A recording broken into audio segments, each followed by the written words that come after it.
What's going on, guys? Welcome back to another edition of the evolution of Sports Talk Television. Is your Tampa Bay Buccaneers go 60 yards in 35 seconds to defeat the LA Rams 16-13.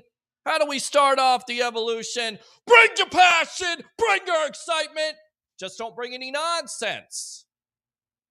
And the majority of the game was nonsense offensively. Not the prettiest game. Not by any means. A lot of things to pick apart. A lot of stupid penalties. The defense giving up another big play to Cooper Kupp. But a win is a win. And this win, ladies and gentlemen, may have saved the Bucs season. How about them Bucs, baby? And this history goes all the way back.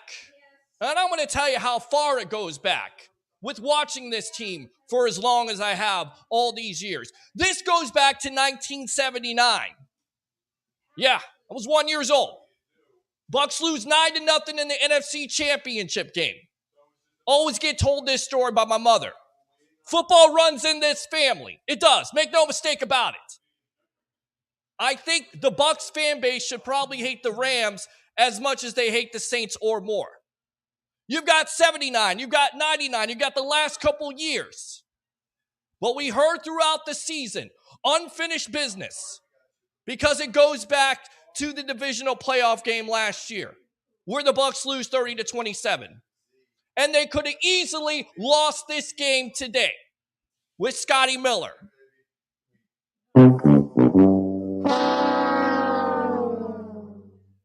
But somehow, some way, Tom Brady, which, by the way, 55 career winning drives in the fourth quarter, surpassing who? Peyton Manning. Also over 100,000 passing yards in his NFL career. Tremendous. Surpassing who? Cade Otton with the honors. His first NFL touchdown. You don't think this win means something? I get it, the Rams are not the best team in the world. But the Rams have had the Bucs number in history. 79, 99, the last couple years. So how sweet is it for the Bucs to pull off that win? How sweet is it? Can you hear my mom in the background? Can you hear the family in the background? Again, not the prettiest effort, but it may have saved the season. That was awesome. That was awesome.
What's going on, guys? Welcome back to another edition of the evolution of Sports Talk Television, live here on a happy edition of the Sports Web, live on I Love St. Pete, the hub, and Amped Up Sports. I'm your host, Peter Blake, giving you something to think about. And how do we start off this show as we always do here?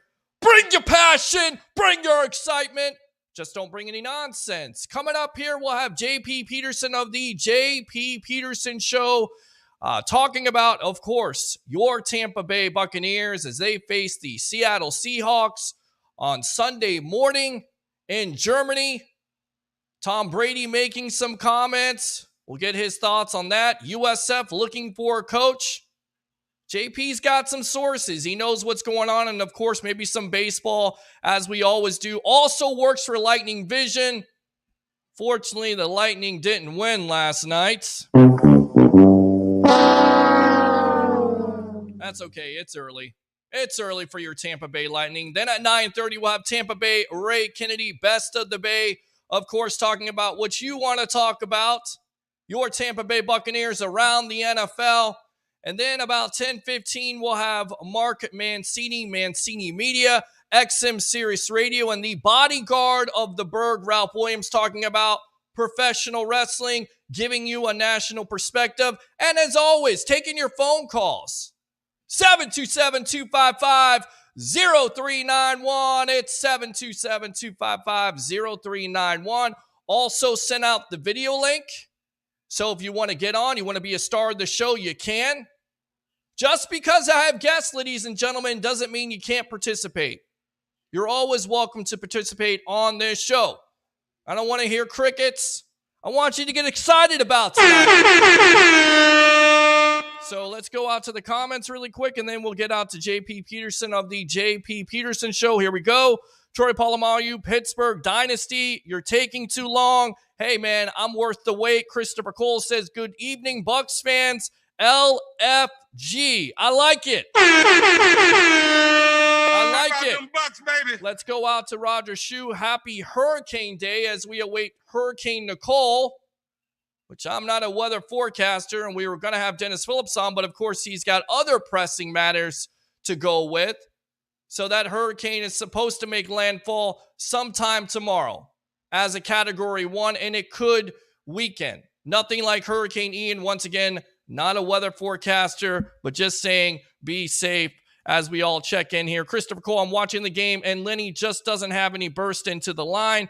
And Troy Polamalu, don't you find it weird how the Bucs struggle to put points all throughout the game, but right in the last minute, they're in the end zone, ready to score a touchdown to win the game. NFL is rigged, and this is what you get for that. Oh, my God. Who the hell cares? Seriously, if you troll me tonight, I'm going to play that, and I'm going to play this. Shitter! All right, let's go out to Mr. JP Peterson of the JP Peterson Show, which can be heard and seen on Facebook and YouTube every day at 10 to 12, which I love. I love his show. Him and Nick Geddes do a hell of a job. Like I said, always, it gets me through my sales job. JP, welcome to the Evolution, my friend. How you doing tonight? What's up, Peter? How you doing, man? Good to be on with you. Absolutely. And let's talk about this Tampa Bay Buccaneer team. Of course, my thought was, and you were there at Raymond James Stadium in the press box, do you think this win saved their season? Oh, without question, it did. They go to 3-6. They're toast like the Rams are right now. It's just no way they're coming back from that. It puts them in a very interesting situation now at 4-5, leading the division. You're going to obviously going to Germany in a very tough game against Seattle.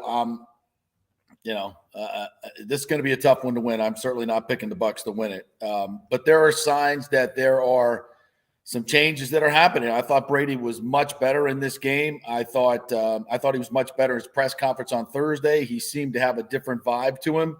So hopefully, his personal problems are behind him, or at least he's been able to compartmentalize them. I've talked to some people within the organization that have said they've seen a definite turn to a more focused Tom Brady. In Monday night on his podcast, he was very direct. And he said, basically said the effort has not been good enough, not close to good enough.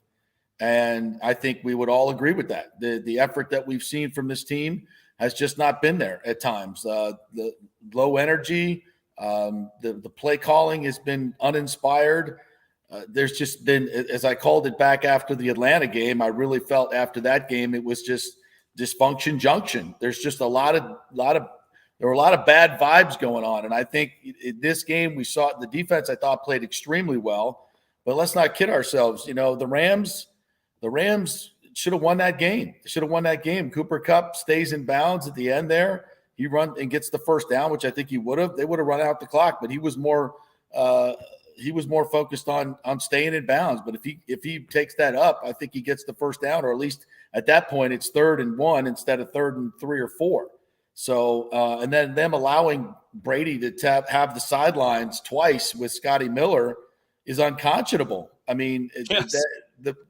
They were just. I really felt like they were the more incompetent team at that point. But you say Brady did his job. They he trusted some other players down the stretch, and they got the W. And now they can get to 5-5 this week. If they can do that, head to the bye. There's chatter out there that Gronk may be thinking about coming back. I'm not saying he is, but there's some chatter out there. Ryan Jensen, I've been told, is trying to get back sometime in November. And you could just say if they can win this week, and I know these are a lot of ifs and buts and candy and nuts, but if they can win this week and maybe you get Jensen back, and that would help tremendously. Maybe you get Gronk back, and now look at this team and where they're headed, and a more focused Tom Brady. Then suddenly it looks very, very different. But again, those are lots of ifs. It is lots of ifs. And again, we're on with JP Peterson of the JP Peterson Show, which can be seen and heard on Facebook, YouTube every day from 10 to 12. Definitely tune in. I'm your host, Peter Blake, giving you something to think about. Let's go back to Brady's comments. I think too much of good, bad, good, bad, good, bad leaves you average, and no one's trying to be average.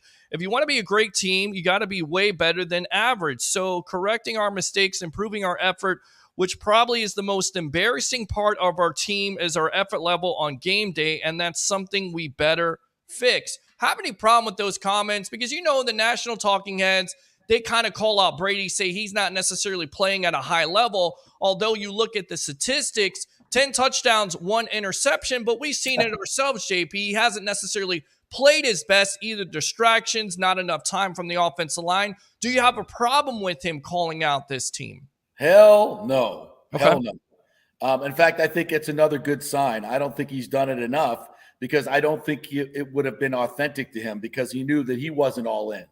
And I think there was supposedly a players only meeting or a come to Jesus meeting a couple, after the Thursday night loss. And maybe that was the time when Brady said, look, I have not been given my best effort, and now I'm back in. And I thought we saw a lot of that last week. And I'm glad he said it. And he hasn't been playing well. And, so much so that, if you saw the YouTube, and if you haven't seen it, go watch it. Kurt Warner did a whole 24-minute breakdown on is Brady broken? And, I've been asking these questions for 2 or 3 weeks. I asked Brady himself about, critique himself in terms of not making the right reads, not making the right throws. Where do you see where you need to get better? And he glared at me and passed on the question. Like, we all got to be better. I asked him weeks ago on the 2-point conversion, what happened on that play? Were you trying to check to a run? And he wouldn't take the fall for it. And he said, there's a lot going on there. There's a lot going on there. You're the quarterback. You're Tom Brady. You can't let the play clock run out on a 2-point conversion to win the game. Yeah. And there have been times where I don't think he's been accountable. I don't think Todd Bowles has held people accountable. And I think that's where this malaise has come from. We've seen it all year long. And, you get a win, but, you've got to back it up with a better effort. You got to back it up with a better game plan. You got to back it up with a lot of things. So they're going to play a good football team this week, and a highly motivated football team in Seattle. And let's see where they stack up, because right now I see signs of change. There was more energy on the defense. I thought Devin White played better. The return of Akeem Hicks is a big deal. That helps Akeem White. That helps Devin White. So there are signs that this team is getting back to it. So let's hope they can continue to build on it, but I'm not sold on it yet. Biggest loss on this team, Gronk, Jensen, or BA? And I feel like it's BA, and I'll tell you why. Because there's certainly an identity to the team the last couple of years, and this year really doesn't seem like there's an identity. You would have to say, basically the offense has struggled. You're throwing 58 times. You have no rushing attack, but with at least BA, he's holding players accountable. And then on top of it, he's going to put a fire under their ass, if you will. And he's going to have a more explosive offense than what you have. And I get it. You've had all the offensive line shuffling, and that may be a part of it. But how much of a loss do you think BA has been to this team, JP? Well, I would agree with you in a lot of ways. It's hard to quantify because we're not in the room, right? We're not in there. We don't see how Todd Bowles runs the meetings. We don't see how he coaches in practice. All we see is how he handles things in the press, right? And how he handles things on game days that we can see. And I would give him, a C- on all of that. And I love Todd Bowles. I love him as a human being. He's a much better human being and father than I'll ever be. That's for damn sure. But if we're critiquing him on what we've seen this year, I don't think anybody can say it's been good. And accountability has been a problem. And I look at the press conferences and, saying I have no problem with Devin White, that just doesn't fly. He seems very hesitant to call anybody out publicly. And I get that's his style, but his style is not working. It's not working on the field. We've seen more busts on the coverage defensively. Last game offensively, I mean, it's hard to tell because we don't know what the call is and what's going on, but you see a lot of confusion out there on the field. There's guys that don't know where to line up. Brady's got to take a timeout. I probably saw that 6 or 7 times. That's inexcusable at this point of the season. The penalties, the key penalties, they're just not playing good football. And you look at like Leonard Fournette. He's just not getting the job done. He should not be taking 67, 70% of the snaps. Rashad White, where's Keyshawn Vaughn been all year? It seems like they're just hesitant to use these younger, faster players. And this team looks plodding on offense. It looks slow. By all the metrics, it's the second slowest team in football. So you've got to get some guys out there that have a little burst, that got a little juice, and they got to use them. Brady's been so locked in to Evans and Godwin and Fournette, and that's they have a place, but everybody knows it now. It's easy. The Pittsburgh Steelers, it's easy to defend this team because they're only going 3 places, and we know what the run plays are. There's so many tells in their run game. You just watch linebackers just flying up and safeties flying up. I mean, you turn on the tape, it's not good. And that falls on Todd Bowles. That didn't happen the last few years under Bruce Arians, and he made people very accountable in the media. So, now you have to there's a caveat, okay? This is not the same team, right? This is not the same team. No Gronk, no Ryan Jensen, no Ndamukong Suh, no JPP. There's a lot of different players out there, but still, I go to account. Look at Gedeke at left guard. Yeah. He's been the worst rated guard since the beginning of the season. Horrible. But after week 2, it was obvious to everybody this guy's not ready for the position. No. But yet you kept him in there for 4 more weeks and wouldn't even commit to him after Nick Leverett went in there and played way better than he did. And Byron Leftwich is up there saying how great Nick Leverett played, and then, well, is he going to start this week? We'll see. What? What? Right. Why is it so hard to say Luke Gedeke's sitting down? Nick Leverett's the new guy, and we have confidence in him. And he was way better last week, and the protection was better, and Brady was more confident in it. Just think where this team would be if they'd have done that in week 3. And that's not, and other players see it. They turn on the tape. They see that Gedeke wasn't getting the job done, and a lot of guys weren't getting the job done. But yet you keep rolling them out there and giving them reps. That's not accountability.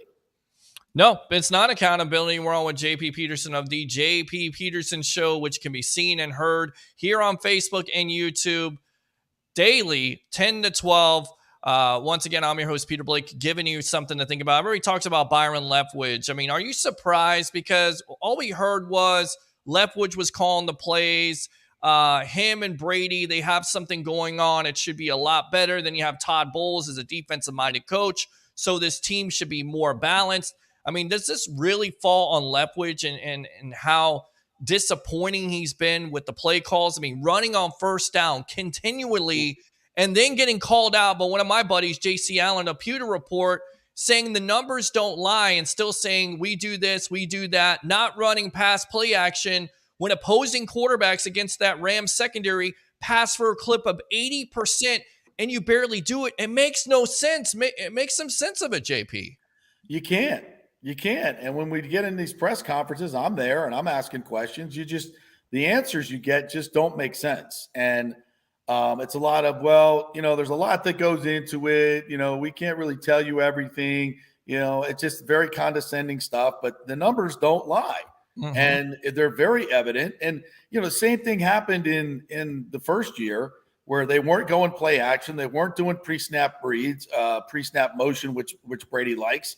And then after the bye week, they start doing more of it. It works, eureka, and they run off 8 in a row and win a Super Bowl. Right. So, we're kind of in the same situation here. They're one of the best play action teams in the game, but they don't run play action. And then Byron stands up there and says, if you can't run the football, play action doesn't work. Look at the last touchdown play. The touchdown play to K. Dotton was a play action fake where K. Dotton fakes blocks down. And for some reason, the Rams took the bait. I mean, maybe they thought the Bucs were so stupid that they would run the football with 13 seconds left and no timeouts. Maybe they thought that maybe that's what Byron Leftwich has been setting up all year long. So they would take the bait on a play action when there was no way they were going to run the football. But they took the bait just enough to get K. Dotton outside, and he scores the touchdown on a play action pass. Yeah. So it makes no sense. None of it makes any sense. But here and Byron Leftwich ain't getting fired. I got news for you. That's not happening. That's one of the things that you see in this organization. They don't want to fire Gedeke. They don't want to fire Leonard Fournette. They don't want to fire the guys that aren't getting the job done.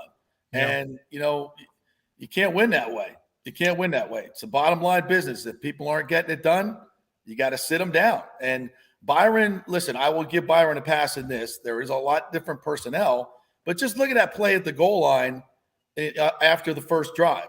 Brady goes right down the field, mixes in a little no huddle, passing the ball. It looks great. A couple runs mixed in. They get down to third and 2 at the 3-yard line, and you're in a compressed area. So what does Byron do on third and a long 2? I mean, it was almost 3. He goes double tight end, short splits for the wide receivers. You got 9 guys, including 2 safeties in the box, almost 6 yards off the ball, 9 guys total, 7 guys to block them, and you're going to try to get 2 yards with a deep handoff to Leonard Fournette. Stuffed easily. With an offensive line that is undersized on the interior, doesn't get any push. And I'm like, what is the mentality? Like, what is the rationale behind calling that play? It makes no sense. It makes no sense at all. It's like running Leonard Fournette in the Pittsburgh game on 4th and 1, or I believe it's the Carolina game because it worked the week before, running him outside when you know he's not elusive. Why not run Rashard White on a 4th down or change up the looks? Let's go out to our comments here. Troy Polamalu says, please start Rashard White and trade slow Fournette. I mean, do you think eventually here, and I know he's being a troll, so I'm still going to troll him. But that's just our thing here we do on the Sports Web. I mean, honestly, do you feel like they should start Rashard White over Fournette? Is it time? Does he have more explosive nature? Does he run with patience? You can keep him in the passing game. He can block. He can pass protect. Why isn't he starting more? Should he start more? Because it looks like Leonard Fournette either is out of shape or largely ineffective. Well, at this point, you have the worst rushing game in the history of the NFL. That's amazing. And you're going to keep doing the same things. That's insanity, right? Right. And so, should he start? I don't care who starts, but the touches have to be less for Fournette, more for Rashard White, and I want to get Keyshawn Vaughn involved. He's an explosive back. He's more explosive than certainly Leonard Fournette. You saw him break a tackle, which the Bucs have the fewest amount of broken tackles by running backs in the game. Wow. So, I mean, again, the numbers. Look at the numbers. They don't always tell the truth, like the Brady interception deal. Sure. But this is pretty stark numbers. You're the slowest team. So you need more speed. You got guys in Rashard White and Keyshawn Vaughn who at least broke 1 tackle. He hasn't gotten any. That's the first time he's played all year. I mean, Leonard's not getting the job done. You got to give other guys touches. It should be, Rashard White should probably be getting 40 to 50% of the snaps at least. And I would take Lenny down to about 35%, put Rashard White up there to about 40%, and start giving Vaughn some touches as well. Yeah, I mean, make Lenny a 3rd down back because he can catch the ball. I mean, he's been able to show that, but overall, running him outside, running him on that left side has not worked at all. I'm going to switch gears here. Christopher Cole wants to ask, what do you guys think about Donnie Abraham as the USF Bulls' next head coach? Of course, Jeff Scott got fired by USF after 3 years. It was the right move. It had to be the right move. Great guy, interviewed him, really respected him. But at the end of the day, college football is about winning. He didn't do enough of it. Now we hear from various sources, Zach Blobner, 95.3, 620 WDAE. And then, of course, you kind of confirmed a little bit. John Gruden was one of those names out there. What do you think about Gruden being hired? Who would you hire if you're USF at this juncture? Well, first of all, let me tell you what I reported. Okay. I reported that went viral. John Gruden is very interested in the job. That is without question that he is very, very interested in the job and has been doing his due diligence to talk to the right people and kind of, at least get vetted in some way by USF. Now, USF has not officially started vetting John Gruden. They have not had any official meetings with him, but John has met with boosters and is meeting with boosters to start the process. Okay. And now these boosters are not official USF staff. Okay. They're not. This is not them doing an official vetting process. These are just some of the bigger boosters. Fred Meyer is a guy that's a good friend of John Gruden's that has taken him courtside to a lot of USF games. John is not new to the USF family. He knows a lot of people. He has a lot of the big donors and boosters in his corner, and the process is going forward. Now, I know Zach's a good friend. I work with him a lot of time. I respect him. His report was that the job is John Gruden's to take, and that, in my information, is telling me that is absolutely 100% not true. Okay. Do boosters want John Gruden? Some, yes, absolutely. Some boosters, would they be willing to write the check? Yes, I confirm that, and that's something else that Zach said. But the concept that it's his job to take is completely wrong, because that's not the case. Michael Kelly hasn't even interviewed John Gruden. The Board of Regents hasn't signed off on interviewing John Gruden. Rhea Law, the new president, has not signed off on and I spoke with my sources at length tonight for over an hour. So the official process has not started. The kind of unofficial process has started. And I think that's going to be part of the vetting process. I think they want to, I think USF would do well to find out exactly where John, he's got to answer a lot of questions. He's got to, what is his answer for these emails that came out that are very damning, very damning. But these emails were 11 years ago, whatever they were private communications, et cetera, et cetera. I'm not making excuses. I'm just saying what's out there. All right. But then you have to also, if you're Michael Kelly, and he stood at the podium yesterday, and I have a lot of respect for Michael Kelly. Michael Kelly knows what he's doing. He made a bad hire in Jeff Scott. I get it. I mean, you could call it a bad hire because it didn't work out, but damn, Jeff Scott checked all the boxes. Absolutely. Coach, I don't necessarily call it a bad hire. It didn't work out. It just did not work out. It seemed like it was a great hire in the beginning. I was all over it. I commended them for getting him. And, I've known Jeff Scott since he was 7 years old, so I'm a little biased. I've known the family a long time. But, you can't lose the Temple like that. And it wasn't working. So Gruden is definitely in the mix. I know there are other reports out there from the Times that the Gruden is not in the mix. That is, in my information, which I think is very, very solid, talking to a lot of the people in high places at USF, he's very much in the mix. So some names to throw out there. Ed Orgeron. No, forget it. Don't even start with Ed Orgeron. Okay. Ed Orgeron got the Holy Grail. He got it. Does he even want to coach anymore? He got his buyout.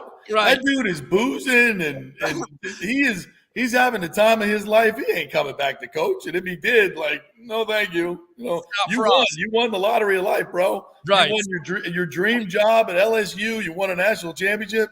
You have won the game of life, bro. Go and he's enjoying his victory tour for the rest of his life.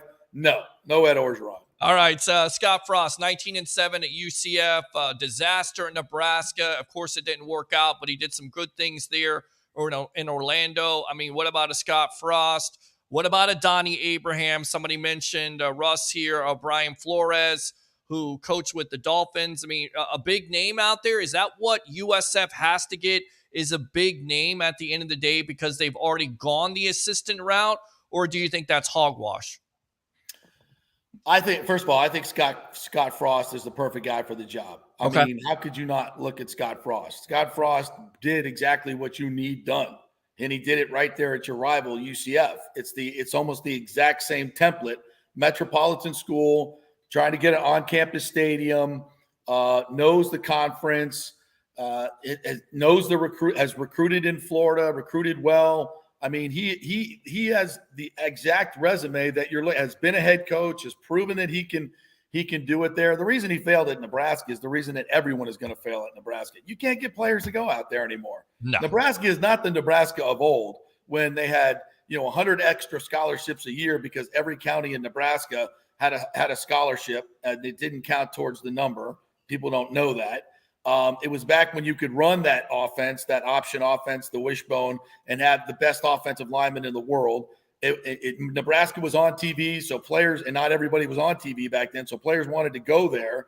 All those things are no longer there. They got a great fan base. They're amazing fan base, but you can't get any players there, and that's why Scott Frost failed there. He knows how to win. He knows how to coach. He knows how to build a program in this type of atmosphere, a supposed mid-major like USF. So he's the perfect candidate for me. Gruden to me he'd be a big name. He would make your program relevant, which it hasn't been for a long time. He's going to bring money. He's going to bring boosters.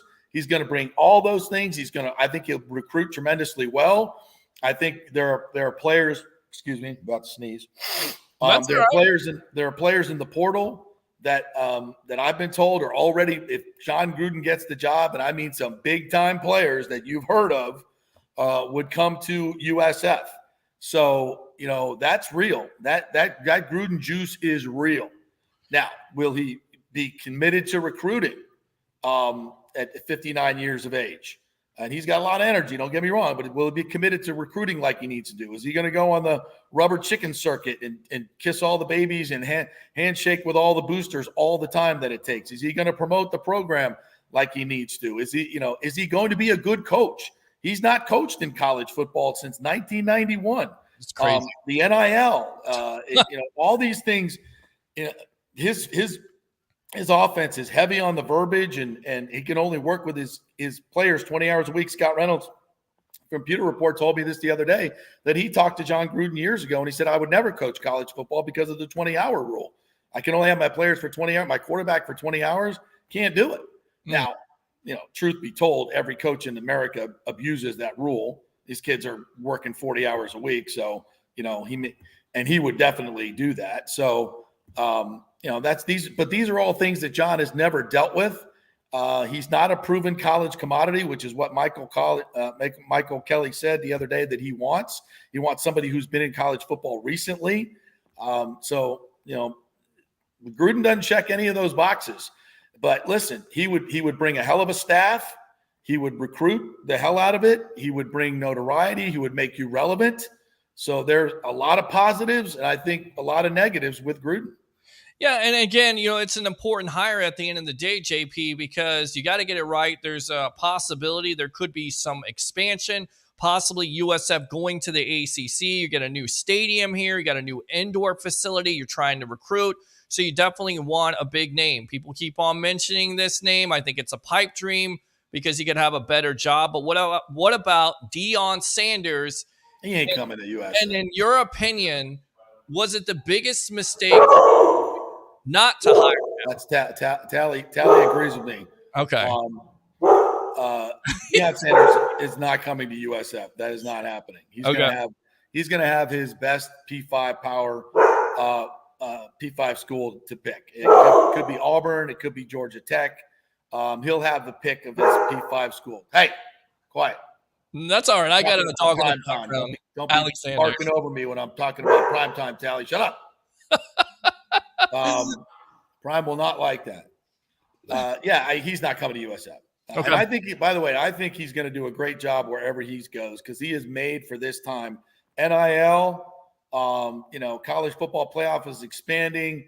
It's about the Jimmies and Joes. If he goes to a major school like Auburn or even Georgia Tech, he's going to have top 5 recruiting classes every year. That's how you win national championships. He's proven he can coach and win and be a head coach at Jackson State. So, what is there not to like about primetime? am I sorry that FSU didn't hire him 3 years ago? I think the timing was not right. They had just come off the situation with Willie Taggart, end up paying him, $27 million for 18 months work. To hire an unproven guy who's never been a head coach at that point, and we didn't even know if he was serious about coaching college football at that point, would have been a real stretch for FSU. But yeah. And with Mike Norvell doing so well this year, they just popped into the top 25, embarrassed Miami. Their program is moving in the right direction. But, will Deion do great somewhere? Yeah, I think he will. I think he's going to be a really good coach. All right, final question, because you've already talked about FSU. I loved it. I thought it was a great ass beating by FSU over Miami. Hell yeah. 45-3. Who didn't like that, JP? But let's talk about this baseball situation. Rob Manfred. Well, before we go to that real quick. Yeah. I think I posted it today. My favorite meme was Mike Norvell has been appointed as the disaster relief czar in Florida for the incoming hurricane because he evacuated 65,000 people out of Miami in less than 3 hours. Beautiful. I love it. Absolutely. Whoever made that meme, love that. That was fantastic. Love it. All right. Flat out awesome. Baseball. Yes. Rob Manfred says basically the A's are going to end up in Las Vegas, but that the Rays are going to stay here in Tampa, then kind of backtrack, says Tampa Bay. I mean, what do we think of it? I think it always goes back to this. We've always said that this team should be in Tampa, in downtown Tampa, because that's where they're going to have their most success. But also, I think Stu wants that redevelopment. He wants that money from the city of St. Pete. That's why it's been held up. And then furthermore, he doesn't want to spend the money. I thought it was very telling by the commissioner to say they have somewhat of a deal, a lot like the NFL, where they take off money if you build your own new stadium, and this guy's not even willing to do it. Make some sense of those comments from the commissioner. Well, here's the deal. So Manfred comes out and says Tampa like 4 times, and I understand that when he says Tampa, he means Tampa Bay usually, right? Mm-hmm. But he also said we need a properly located stadium. Okay? So that doesn't imply, it defines that where you're at now is not properly located, right? Mm-hmm. Moron? No, he says it has to be properly located in Tampa, and we're going to stay in Tampa. So even if he meant Tampa Bay, he said properly located. So that means he means Tampa and not St. Petersburg, right? Okay. Mm-hmm. So let's get past that. That's exactly what he meant. And it's obvious. I mean, for God's sakes, like, why is this even a question anymore? Well, St. Petersburg has more money. Oh, okay, so that makes it right. We're going to build $1 billion stadium in a not properly located location. What sense does that make? None. None. It makes 0 sense. It's not what Major League Baseball wants to do. Major League Baseball wants to stay in this market, and they want the stadium in Tampa. Now, he also said, I have all the confidence in the world in Stu to get it done. I don't know where he gets that confidence, because he has not been able to do anything. And The problem is Stu, and everybody wants to say it's Hillsborough County. Stu has been disingenuous, has not bargained in good faith. I've spoken to the mayors that have been through this, Mayor Kreisman, Mayor Baker, Mayor Foster. I've spoken to Ken Hagan. I've spoken to everybody who's been involved in these negotiations, and they all say the same thing. Sternberg says one thing and does another. You can't trust him. Look at his partners that are suing him. You cannot trust this guy. But yet Major League Baseball has all the faith in the world that he's going to get it done. Look at what Beckham is doing in Miami without any real public money. He's building a soccer stadium and a $10 billion development. And now there's new property that has just been purchased by Darryl Shaw, kind of that shipyard there where you see the ships being fixed as you go down the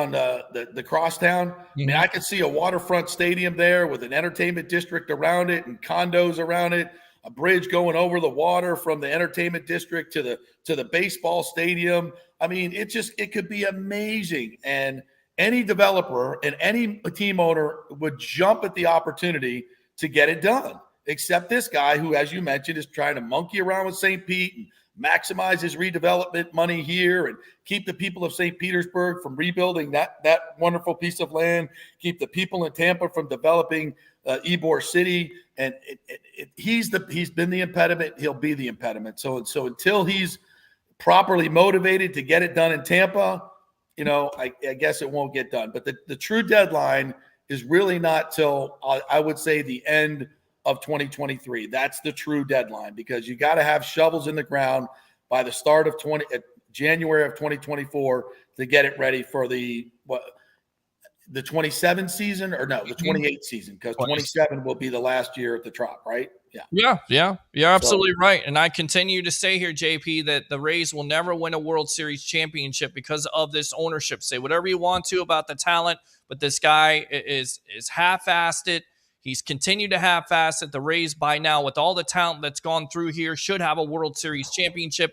And they don't, because he does not want to go all in like the Tampa Bay Lightning, like the Tampa Bay Buccaneers have done. And that's why the fan support will continue to lack here. JP, go ahead and promote yourself here on the evolution of sports talk television, my friend. Please watch the JP Peterson Show every day from 10 to 12. You can watch it on Facebook Live. You can my Facebook, just JP Peterson.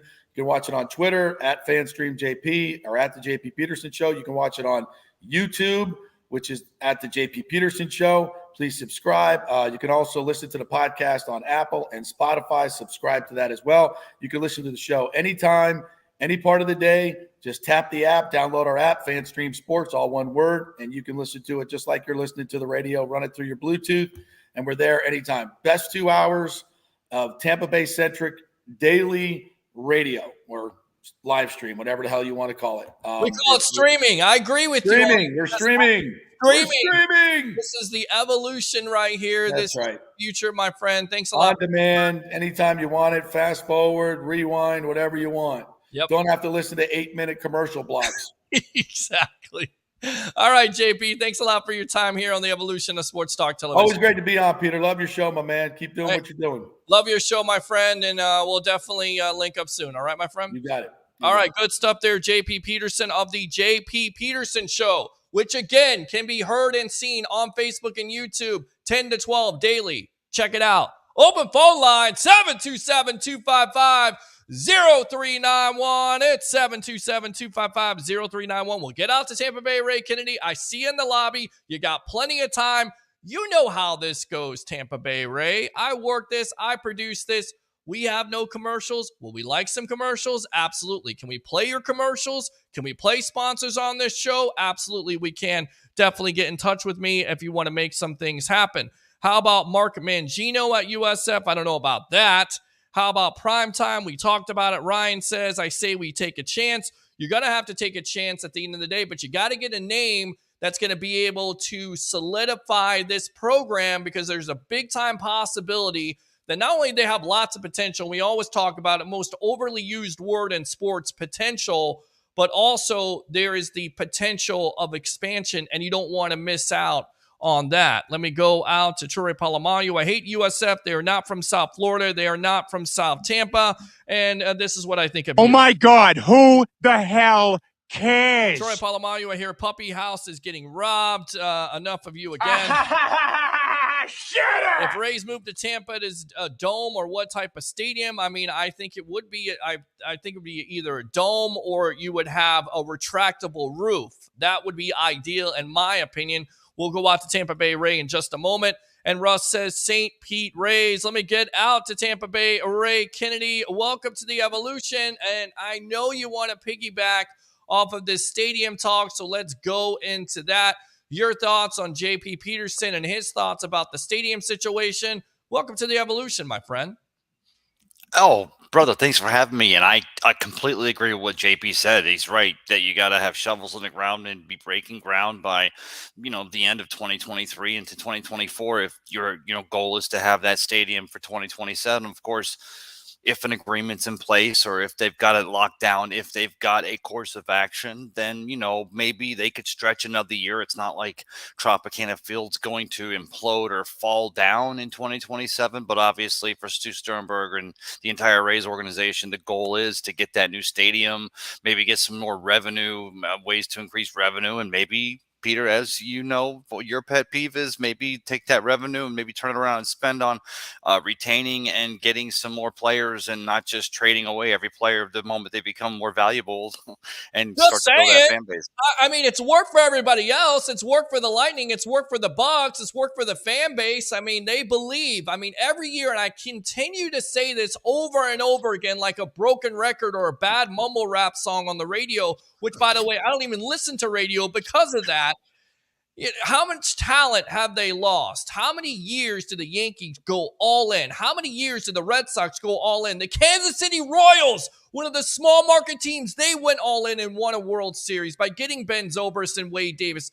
I'm not saying these were the biggest factors, but it's the attitude. It's the spending the money. And there has not been a team since 2003, Florida Marlins, that have less than 15th of payroll that win a World Series. At the time, they were 26. It's an anomaly. It does not happen. You have to at least spend mid to number one, and teams have proven that you can have to do that. You can't win with the payroll that you have. You can't win with letting go of talent over and over again. And if you want to win over Red Sox and Yankee fans, you have to start thinking like the Yankees and Red Sox by having the attitude to go all in. It makes no friggin' sense. Right. The logistics are nice, the analytics, and the record and stuff like that. And basically, let's also be honest. There's every other team in baseball. They're not doing it the same way. Of course, every team does it their own, but every other team is starting to use analytics too. So, the days of just being able to rest on your laurels and lean on those analytics to, put a winner out there on the field, those days have gone bye-bye. So now you are going to have to find a happy medium where you're still using your analytics. You're still taking, you're still coming up with ingenuity or, new ways to do things. They're taking away the shift, and they're, trying to do away with being able to, start with the opener and have too many pitchers come in. So you're also going to have to get to that place where you retain an Evan Longoria, and you retain a David Price, or you keep a player here, Wander Franco in 2 or 3 years, when there's 10 or 12 teams out there that want to Wander Franco on their team, and the Rays, and hats off for the being able to take him and trade him and create it. They've had some luck too when you've got a David Archer and some of the trades they've done. They've really hit pay dirt, and one of these days they could possibly do one of those big trades, not get that return, and then where are you? You've lost a big name player that you've got the fans with the they're putting tape over the names on the back of the jersey, not out of disrespect, but because of the fact that player is no longer on this team. So yeah, I mean, that's obviously to get a stadium here and to start increasing that revenue.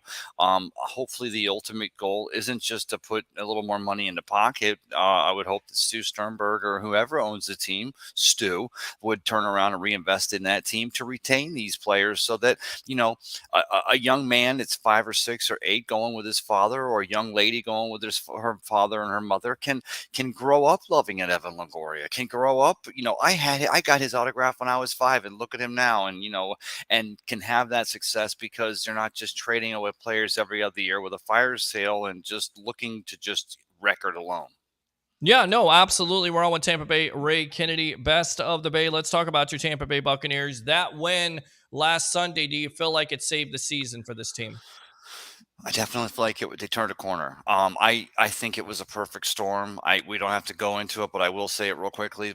Because of what was going on in Tom's personal life, because of the transition from Bruce Arians to Todd Bowles, there were a lot of reasons for excuses, and I think a lot of these players, whether they want to admit it or not, they were using that as a crutch or an excuse to not go all in. Like we say, both teams have 53 paid professionals on both sidelines, and Tom had to step back, taking care of some personal things. Maybe he didn't know where, because that was the first time in his life he's gone through that. Maybe he didn't know where he could press, where he could apply the pressure. And the rest of the team, we're in 2020. Tom comes in here, and it's just happy that he's here, and he takes over control. And Tom was taking care of that personal stuff, as he puts it. They turned a corner. You saw him come through in the clutch. I think let's go to the game before. They actually gave Baltimore a good game that week before, and of course you saw what Baltimore did to the New Orleans Saints on Monday Night Football. That's not a pushover team. That just goes to show you the Bucs were already trending in that direction. They were starting to, they didn't completely cross the T's and dot the I's, but they were starting to put it all together. I want to say that the Rams game on Sunday, they finally put it all together. They did get there, but it was still a little shaky. But man, this week there in Munich, over at the, playing against those Seattle Seahawks in the Bucs home game, it's going to be a litmus test. It's not a do or die game as far as for the 2022 season, but this is going to be a chance for this team. Is this the team that 2 years ago, finished off 8 in a row and won Super Bowl 55? Or is this a team that, has shown up and seemed a little punch drunk in 2022? Yeah, absolutely. Let's go out to Christopher Cole here. Well, something's got to give because the Seahawks are 2-0 in international games. Brady is 3-0 in international games, but the Bucs are 0-3 in international games. Of course, we remember 2019, which Fergs was serving breakfast. That was probably the only good thing of the day.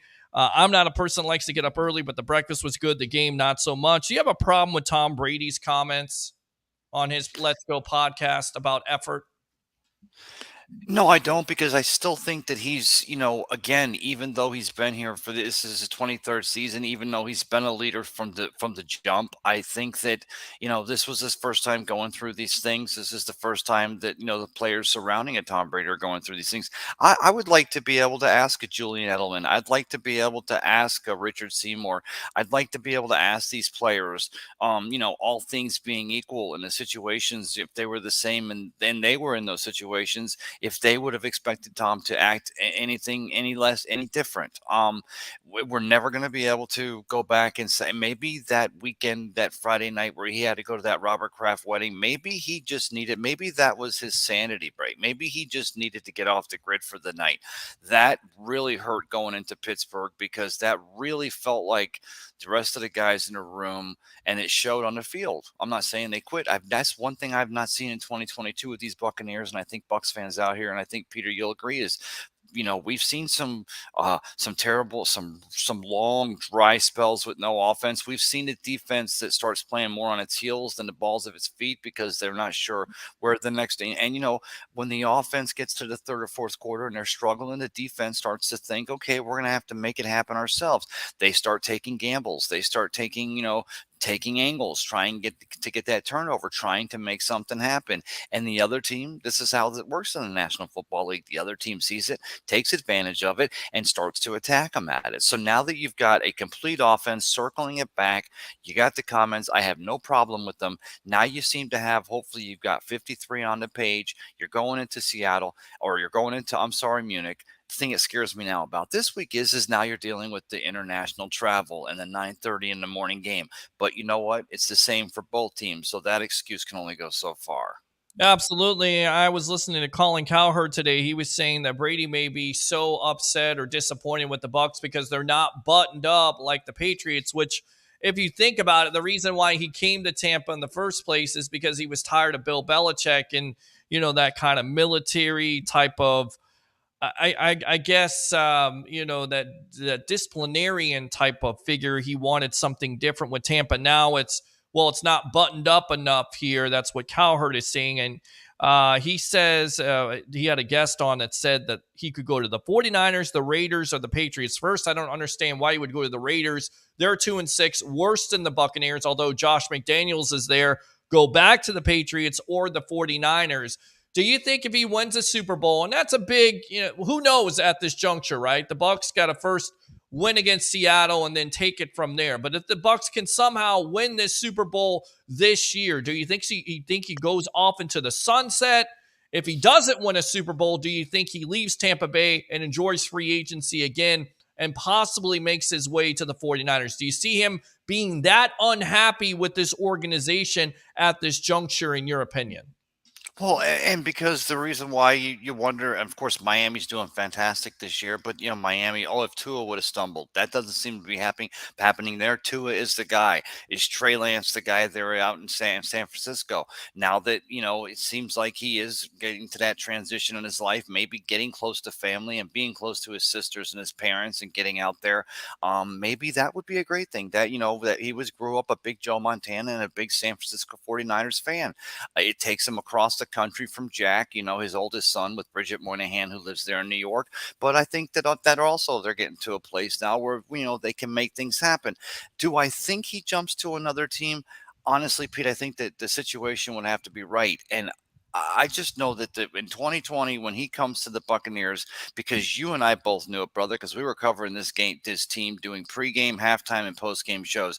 This was very much a team that already had a lot of the right pieces in place. We didn't have a Leonard Fournette. We didn't have an Antonio Brown. I mean, there was things that came to us. We didn't, but there was a lot of pieces that Jason Light put into place. And if anything that we've seen over the last the first 8 games of this season, is that I think Tom's realizing that even though he still can read a defense like a book, even though he still has the gift to lead, I still think he's able to lead men. I don't think he's really wanting to go to another team and try to reestablish cadence with a new offensive line, hoping that, he's going to be able to lock it in.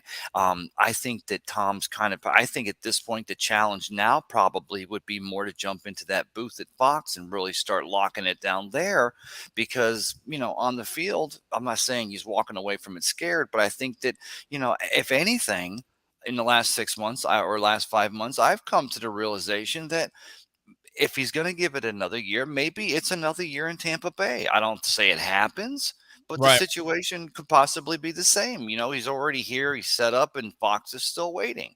Yeah, Fox is still waiting. The NFC is still weak, right? I mean, you got Aaron Rodgers, who looks like he's done with the Green Bay Packers. You got San Francisco with Jimmy Garoppolo. I don't necessarily think they're the greatest. You got Philadelphia and Minnesota this year, but who knows if that's going to last. So to me, the NFC, especially this division being as weak as it is, would it make any sense for him to go to the AFC? Not in my opinion. If he's going to go anywhere, I think he would just stay here. Let me go out to the video line here. Let me go out to the Marine from Tampa Bay. Mr. Ron, welcome to the evolution of Sports Talk Television. What do you have to say about this Bucs matchup on Sunday morning versus the Seattle Seahawks? Welcome to the Sports Web.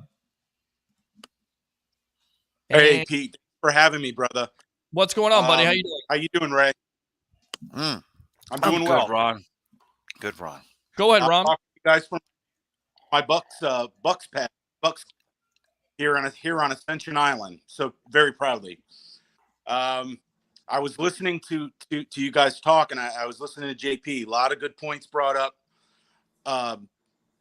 Yeah, I'm ready. I mean, this is exciting. I mean, this is going to answer the question for us. I think whether or not this team has turned the corner in any way, shape, or form. Have they learned anything from their prior woes? So yeah, I'm looking forward to it. I think the stage is set. You're in Germany. Maybe possibly the world is watching. Yeah, I mean, this is going to be a tough game. I mean, make no mistake about it. We're going to see them going up against a good team. Now, the way I think they can win this game is it goes a little bit deeper than the play calling, but you got to exploit, because you can exploit this team's secondary and their defense. The other teams have done it. I think you can beat Geno Smith if you pressure him enough. But any NFL quarterback, as we know, Pete, Ray, if you give them too much time to throw the football, they're going to take advantage of it. So they're going to have to get after him. They're going to have to, get in the running lane, stop the run, make them one-dimensional. And that's what I see right now as far as for the recipe for winning the football game. Will we see an emergence of these players that we talked about earlier? Will we see Rashad Whitemore? Will we see these other, young players that Keyshawn Vaughn? How are they going to run their offensive sets? Are we going to see some hurry up? Are we going to see some effective play? Yeah. That's a good question. I mean, of course, we don't know. Sometimes people say it's a week-to-week league, right? Yeah, let me go out to Tampa Bay. Ray Kennedy, Geno Smith coming off a 275 performance with 2 touchdowns versus the Arizona Cardinals, who a lot of people thought would be a lot better than they are. Really shocking developments here with Smith. I think he's definitely turning it around. Could be the comeback player of the year. Not only do you have to worry about him, DK Metcalf, Tyler Lockett, and then, of course, the rookie Kenneth Walker, who's my biggest concern because, once again, this run defense is still giving up way too many yards, in my opinion. I get it. They get back Akeem Hicks. That has to be, for me, the biggest key to the game. Shut down that facet of the game, and you can make Geno Smith one-dimensional. What do you say, Tampa Bay, Ray? Yeah, time of possession. I mean, just going back to when when it was 99, 2000 Bucks and it was Brett Favre, or going back to any time, even when we were facing Michael Vick, once we got in the NFC South and it was, Michael Vick and those Falcons twice a year, any good team knows the way to neutralize other teams' player of Geno Smith. Not that Geno's he's not gonna run all over you, and he's not gonna go crazy, but time of possession, and that's going to be the most important thing there in Munich this week, is to possess that ball, to get their defense tired, to not let our defense be tired. And of course, by doing that, you also limit the amount of times, or you limit the chances they have to continue to experiment and try things. And I still think that this Buccaneers defense, Akeem getting Hicks back, and Joe Tryon and Devin White rededicated, and maybe Antoine Winfield, who fully practiced today, which was great news. Of course, he's still on. Yeah, great thing. He's still in the back end of that concussion protocol. But of course, you start off with start off with calisthenics, limited activity, then you do full practice. And then the next step is basically going back to being fully engaged and live. So I think it's going to be time of possession. And it's not so much, like I said, I'm not afraid that Geno Smith's going to go for 500 yards or rush for 200 yards. But by doing that, you're going to wear their defense down. You're going to build a confidence for our offense. And then that's basically the recipe for winning that ball game there at Munich this weekend against the Seahawks. All right, let's go out to Ron here. Final thoughts on this Bucs matchup. Give me a prediction, by the way. Yeah, I mean, I can see this game tough. I mean, it could either be low scoring if it's a defensive battle. I think if the Bucs can run the football better, we'll see. Obviously, the run opens up the pass game. Mm-hmm. So let's hope for that. Like I said, let's see them, throw in a dose of these different young running backs to see if that works. Let's not be so predictable, perhaps. Let's bring it to them. Let's bring them everything but the kitchen sink. I mean, like I said, I think you can beat this team. I think this is a turn the corner game. This is vital for us to see what position they stand in right now, and whether or not this team is ready to play, if they've prepared, if they're being more cohesive, if we're seeing a team that's coming out ready to play and not committing too many penalties, not being undisciplined, not being so predictable. And like I said, sometimes it is week to week, because you got to learn from your mistakes, right, guys? So yep. It's about matchups at the end of the day, Ron. So a final score. You guys are for some reason, by the way. Yeah, I think it's your it's your Wi-Fi, my friend. It's definitely not my Wi-Fi, that's for sure. So I'll tell you what, we'll go ahead and let you go. We'll see you on the post-game edition or earlier here on the Evolution. All right. Thanks a lot for your time, boss. All right. Let me go ahead. And in fact, let me go ahead. Me, Pete. You take care, Ray. Yeah, buddy. Let me go ahead and give you this. Give me a hell yeah.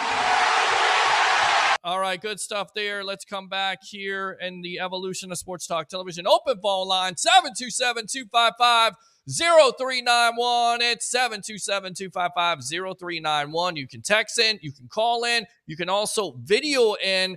Just make sure your Wi-Fi is somewhat good. If it's not, I'll work with you as long as I can. And, of course, give those stars out there on Facebook. Support the show. You love the show. You got to have the show. So show me that you want the show to come, keep on coming on Facebook and YouTube, of course, especially Facebook. What else do you see with this matchup versus the Seattle Seahawks? I mean, coaching at the end of the day, Pete Carroll has done a hell of a job with this team, right? Yeah, because I mean, Russell Wilson going to Denver pretty much took you got the other 52 guys. Pete Carroll was able to say to them, look, Russell Wilson got that big contract, then got traded right out of here. We got Geno Smith, who's been in the league since 1953. I mean, the guy can play. I mean, one could argue that he probably could have, should have, would have stayed with the Jets back when he was with them. Don't want to see us get into it. The thing is, Tyler Lockett and DK Metcalf, I'm sorry. These are two very big, large possession receivers. And that's going to be one of those things where this team will try to get you. They're basically the recipe we're going to see them applying against us is the same thing we're going to do against them. We're going to establish the run or establish the short passing, get the defense to try to play that honest and set it up with some, not so much play action, but then the passing and then start middle range. You won't, neither quarterback, although they can unleash it.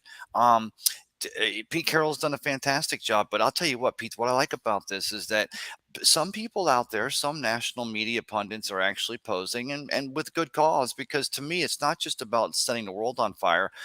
The MVP means you're the most valuable player to your team. And I think Geno Smith has been the most valuable player for your Seattle Seahawks. What I like about this is that even though Tom's got 10 touchdowns and 1 interception, his numbers have not been, astronomical or have not been, way up there this year.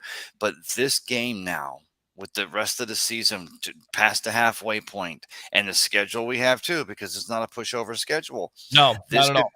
No, not at all. And this is the kind of game, a performance. You get the guys behind Tom, that Tom could put up a big performance this week against those Seattle Seahawks, and he's not going to go from 0 to 60 and nothing. But this could be the game where Tom could maybe start establishing his name, and maybe 3, 4, 5 weeks from now, we're now saying Tom Brady's name's now among that short list of people who possibly are up for the 2022 MVP, because he's taken his team. And it just so happens that it comes on the national stage in front of a very, very animated German crowd. I love the fact that, they talked about the fact that there were up to 3 million requests for this game.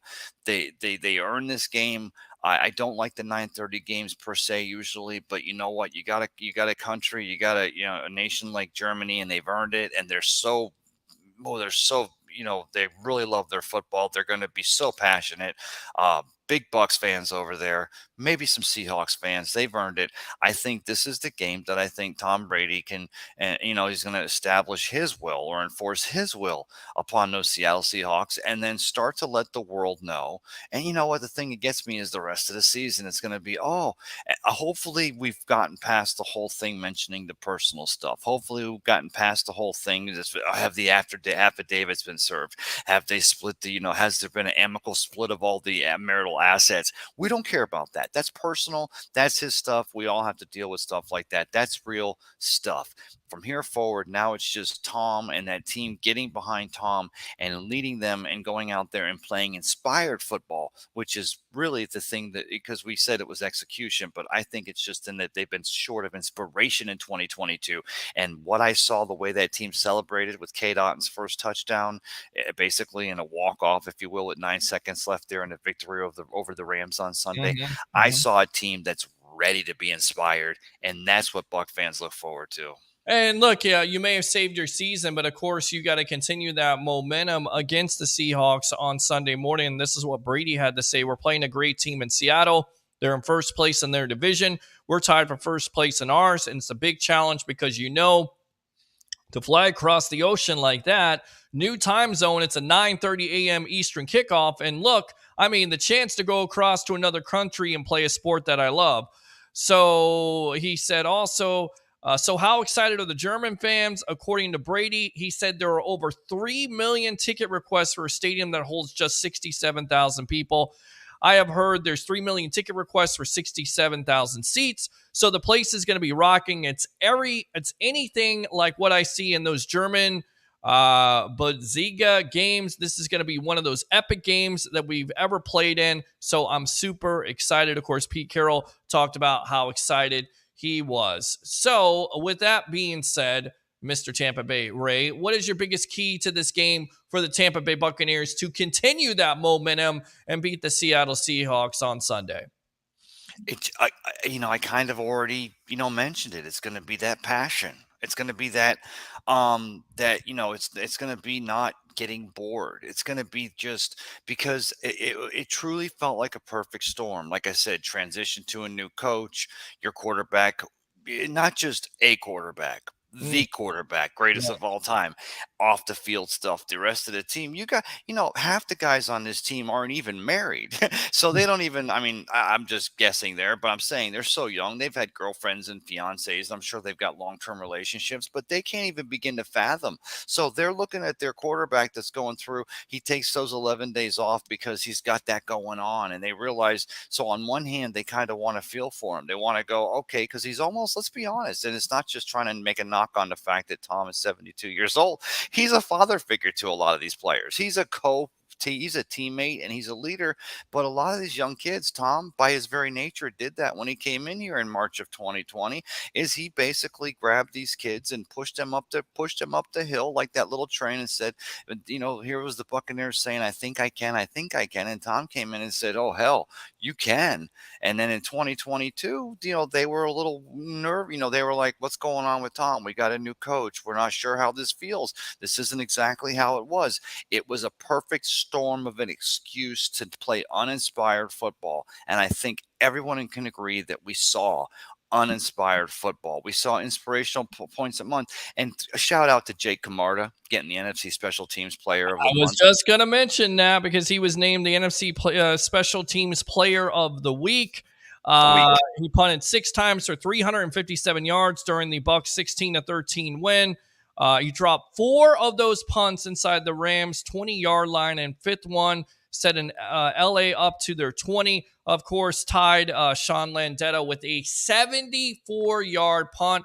I mean, right now, Jason Light looks like a genius. I get it, it's a punter, but at the end of the day, when you're playing defense, when you're in a close game, field position definitely matters. I hate to say I hate to say I told you so, but not You you, did. Peter. But I said this. This is the reason why Georgia wins the national championship last year. They had a great defense. They put 17 guys into the NFL at a draft, but there were many times where Georgia's offense, they weren't setting the world on fire, but Jake would go in there and Nails. I'm just going to call this kid Nails. I think it should be his nickname. I don't know why I feel it's my job to give people nicknames, but Nails. He would go there and flip the script and put the field position in their favor. But basically, you got to see this week.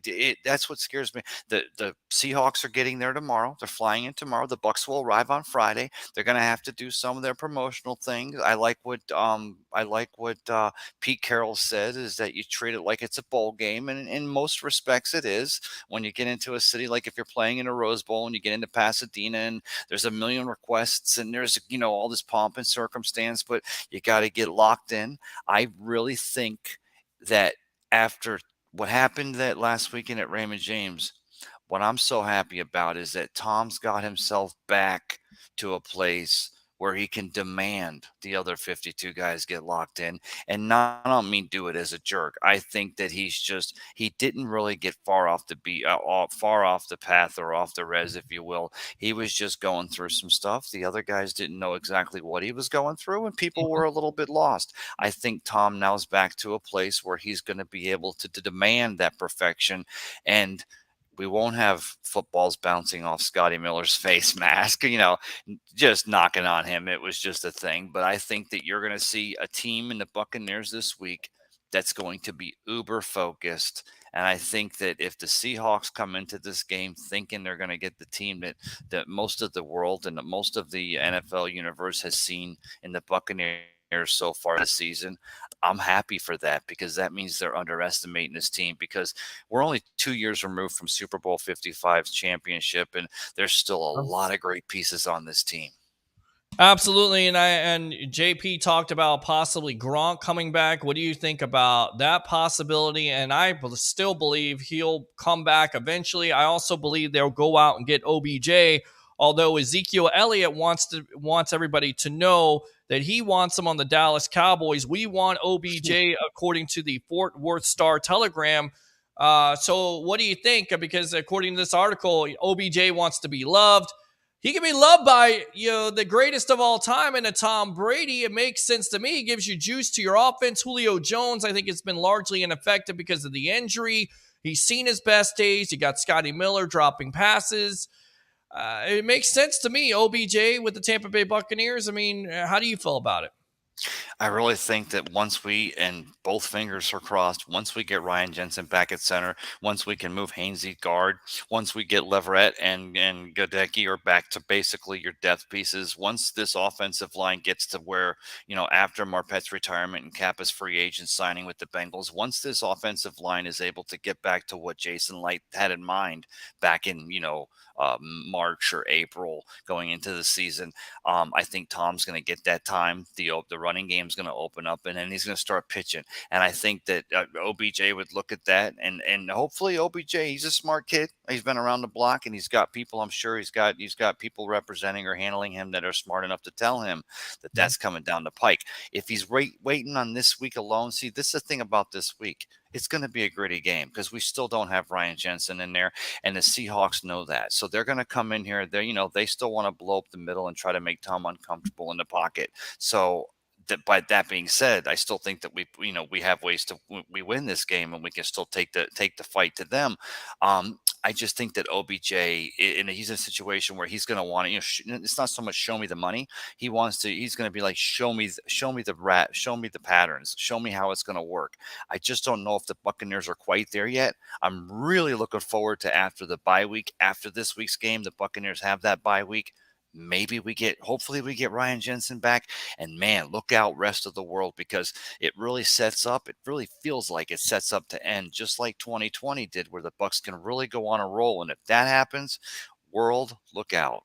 Well, yeah, and they can go 8-9 and win in their division and be the most dangerous team in the playoffs. At the end of the day, what you got to do is just get in the playoffs, win your division, because right now, as it sits, Tampa Bay, Ray Kennedy, the Bucs would play the Dallas Cowboys at Raymond James Stadium, and I would feel good about that, even though the Cowboys right now have played a lot better from that first game. We'll see what happens, but that defense was able to shut them down.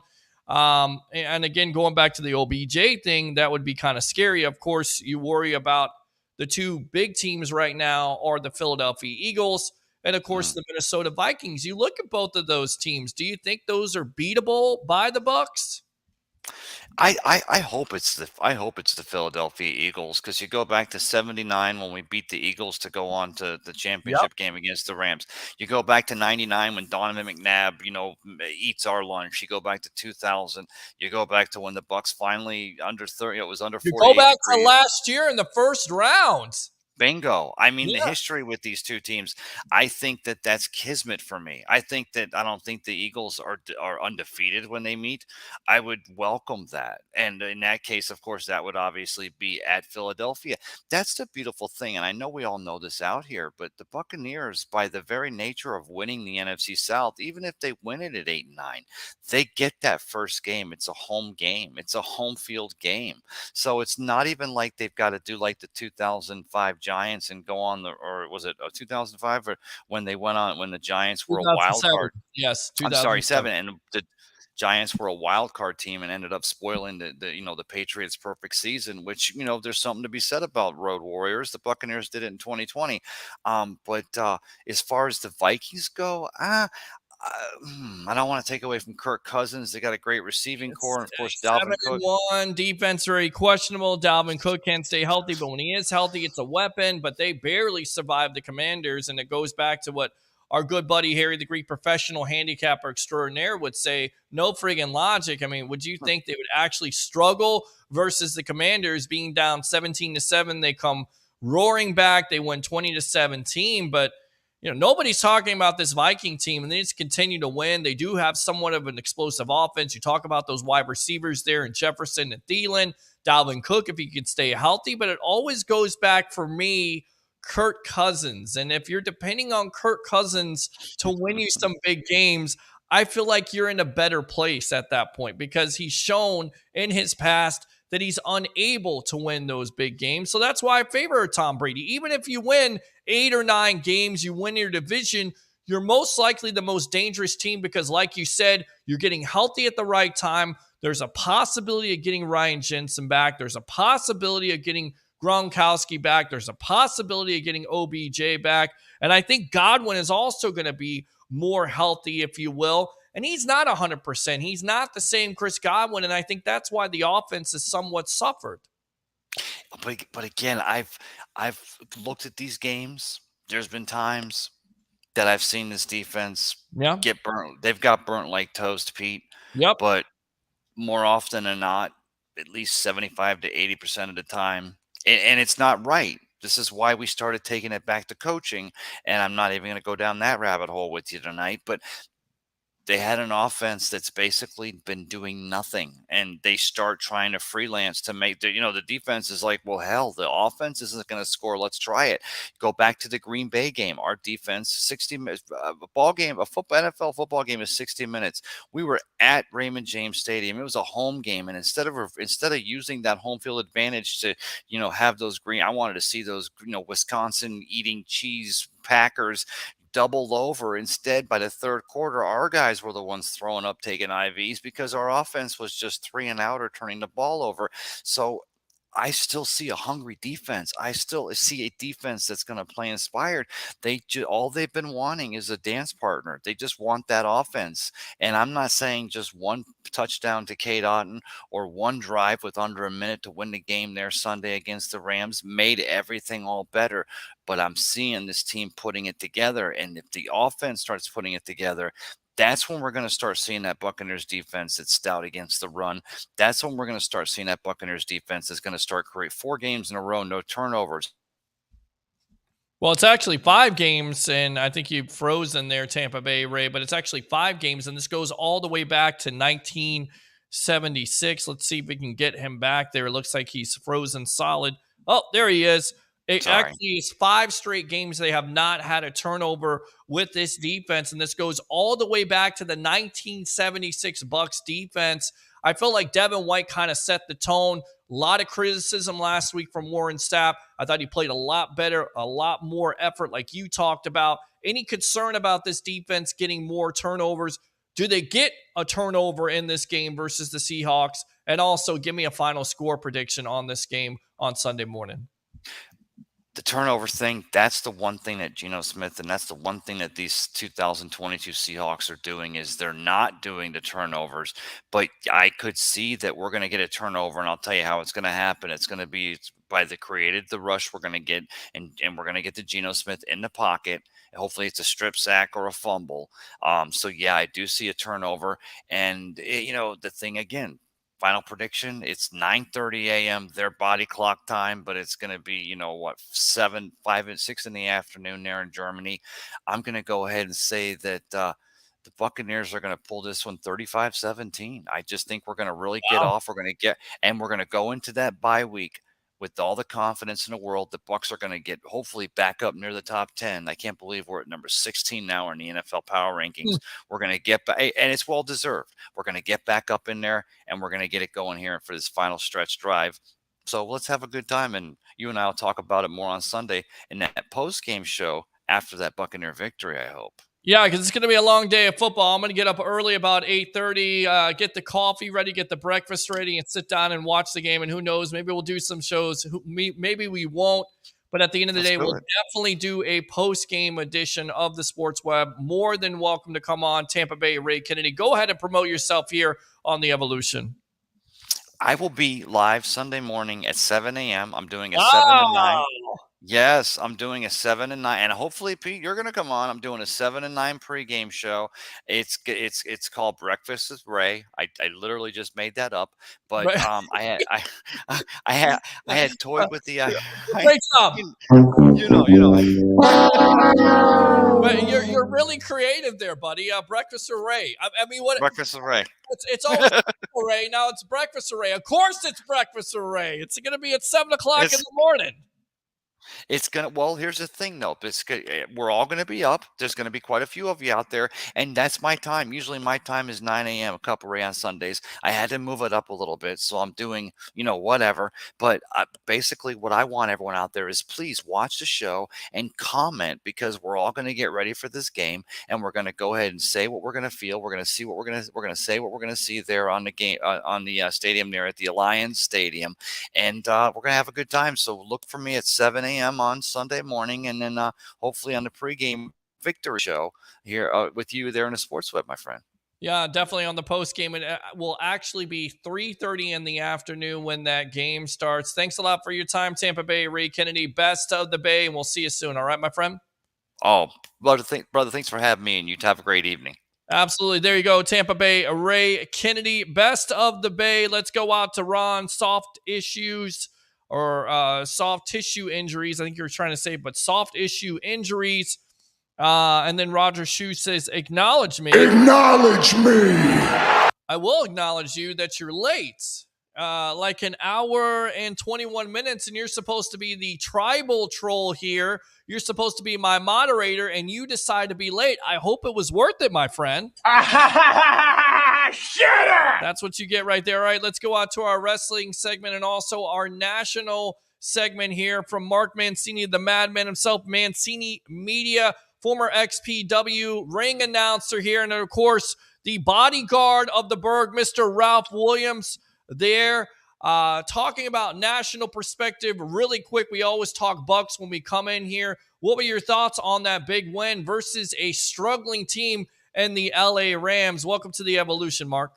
Well, it's always a pleasure to be part of this show that's sweeping the country. And that last guest you had, Tampa Bay Ray, was something. I want to acknowledge you, man. That Doberman you had there, it looked like, man, we have to acknowledge him. He's the bodyguard of Tampa, along with the bodyguard of the Berg and Ralph Williams. But right, well, he's a Catahoula. He's a Louisiana hunting dog. He's 72 pounds of love. Everybody thinks he's so mean. And in that shot, I was thinking, when you're bored at work, you're like, what can I do to be more creative? I've taken a picture of the studio. I've taken a picture of myself. I've taken a picture of props. Oh, let's go ahead and include a dog. Let's try to get the dog into your broadcasting chair. And, of course, that becomes a chore because you got to get treats up there, and then the dog doesn't care. He just jumps down, nearly cracked the table, cracked his leg. So it was a tough shot, but when we got it done, it looked pretty good. But he's not a Doberman. He's mean. He looks meaner than he is. He's actually a Catahoula/Dalmatian. Well, he chased the Rams right out of Tampa, man. That's what it was. Go. There you go. Watching that game and sitting there, man, if you look up stress in the dictionary, I think you see a picture of Sean McVay. I mean, this guy is really stressed out on the sidelines. This team ain't very good. I mean, how do you give the GOAT, Tom Brady, another chance to beat you with 20-something seconds, pretty much 9 seconds to be exact? He goes down there. They can't pick up a first down. And I don't care what they did in beating them last year on their way to a Super Bowl. The Rams are exposed in more ways than one. They just can't seem to do anything right. They're in for a long year. Whoever loses his Arizona Ram game come Sunday, man, oh man, they are done with a capital D. And let me go out to the bodyguard of the Berg here. Bodyguard, what was your thoughts on that big win by the Tampa Bay Buccaneers over the LA Rams? Do you think maybe Tom Brady there turned a corner with that last fourth quarter comeback? And he's speechless. Well, I'm got something here. Tom Brady is big game Tom. Okay? And what I mean by big game Tom is just like what JBL used to say about John Cena, big match John. Every time the big game needs to be taken care of, Tom Brady is there to do it. And, I don't like Tom Brady, but I respect him. And I respect him for the quarterback that he is. And, if it's just sad that he has a bad offensive line and, a little bit of a running game situation. But, Tom Brady has carried this many times in his career, and he's going to continue to do so as long as he's a quarterback. All right, let's go out to the Rams dysfunction, and then we'll get into wrestling tonight because we got our turnbuckle talk. Jalen Ramsey had this to say after the game. The defense should not have to go back there on the field. Simple. Got to have some dogs who are going to get it. Be like, we shouldn't come to the sideline after a big stop like that, and our coaches or the other side or whoever telling us, man, we need you all one more time. We're going to need you all one more time. Like, what the F? We just made a big stop, turnover on downs with a minute and some change left and no timeouts for nobody. Got to have some dogs who are like, man, F all that. We're going to end this game right now. Good stop. We're going to end this game for y'all. we got to pay off. We got to play off each other in the sense, you know what I mean? That's what I mean. But we should not have to go out there. It is what it is. It ain't the first time that this has happened. This has happened multiple times this year. Really? Okay. Wow. That's what he had to say. So we know that Brady's calling on his team and his effort, but this right here is, should Ramsey really say about his team after the game? I get it. He's emotional. I know this because you have to wait at least 15 minutes in order to go into a locker room and talk to an NFL football player. But is this something a team leader should say of a defense about his offense? Because this certainly seems like the end is near for the LA Rams, Mark. Well, first of all, we've got a lot of news in the works this week. The Frank Wright throwing everybody under the bus, and then he finally gets shown the door. The Kyrie Irving, where I think he'll never play another game in Brooklyn. Correct. As part of the Brooklyn Nets. And now we've got the Jalen Ramsey. I mean, here was a guy that ran himself out of Jacksonville. The Rams gave up a lot of first, second, third, fourth, fifth round picks. And then the last time I checked on Jalen Ramsey, I think Stephon Diggs had him in his back pocket going to Buffalo. Yeah. I mean, this is a team that's been dysfunctional ever since they won the Super Bowl. They weren't ready to play Buffalo the first week.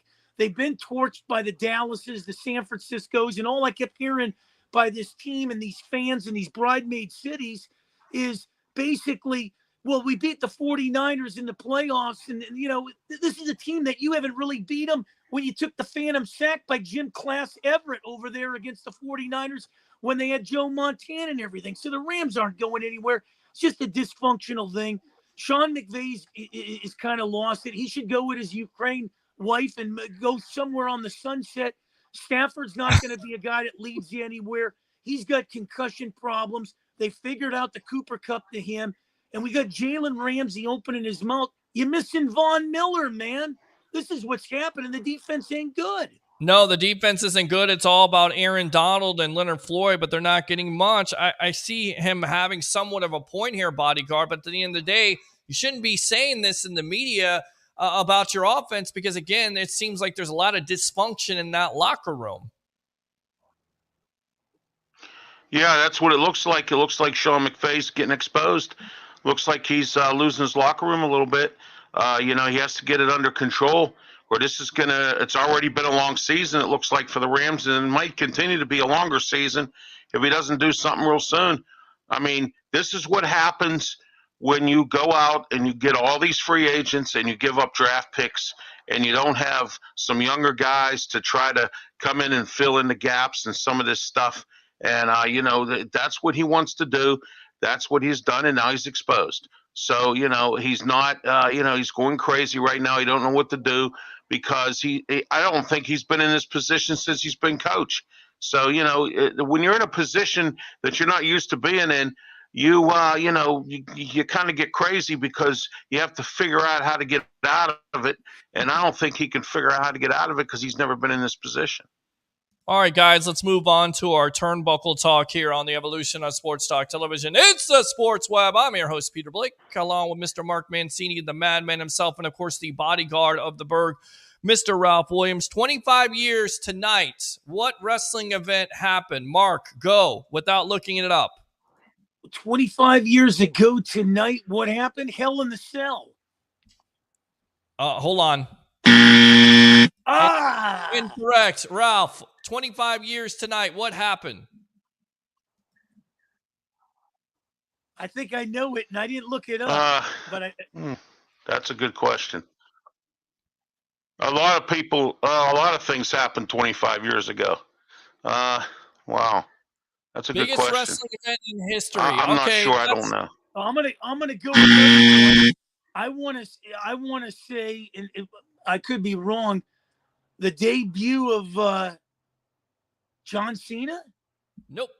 1997, guys, 25 years ago tonight, Survivor Series in Montreal. Oh, I was going to say that the first go-round, but then I thought it was John so close Cena. Get out of here with Survivor Series was 25 years ago. I thought to myself, it had to be something that, it couldn't be Survivor Series because it was always closer to Thanksgiving. Well, that's what it says here. 25 years ago tonight, Survivor Series happened. Montreal screw job. I mean, what do you remember off of that? And for me, Bret Hart was actually asked about. Oh, yeah, that. Right.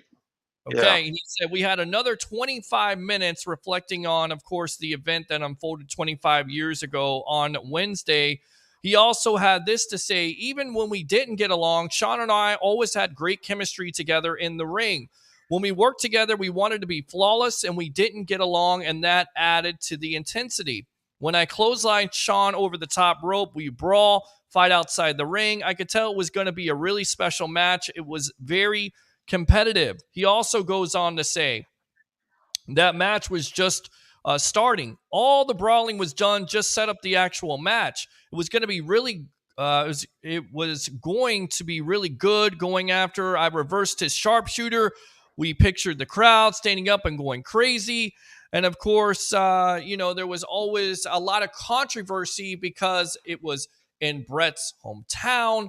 Vince had concerns. WWE had concerns at the time that Bret was going to go to WCW with the title. He didn't want to give it to Sean, so they tried to figure out a way. Lots of controversy. And of course, Earl Hebner rang the bell. Sean said he didn't have any part of it. Bret was upset. Of course, he went to WCW, which was a complete disaster. And then I think it spawned one of the greatest heels ever in a Mr. McMahon. So with that being said, first and foremost, your thoughts on the Montreal screw job here, Mark. And then if it didn't happen, do you think wrestling would be better off? Well, I think it suffered a black eye, if you ask me, in more ways than one, because I think Vince McMahon was, worried about, like you said, that Bret Hart was going to take the title of WCW.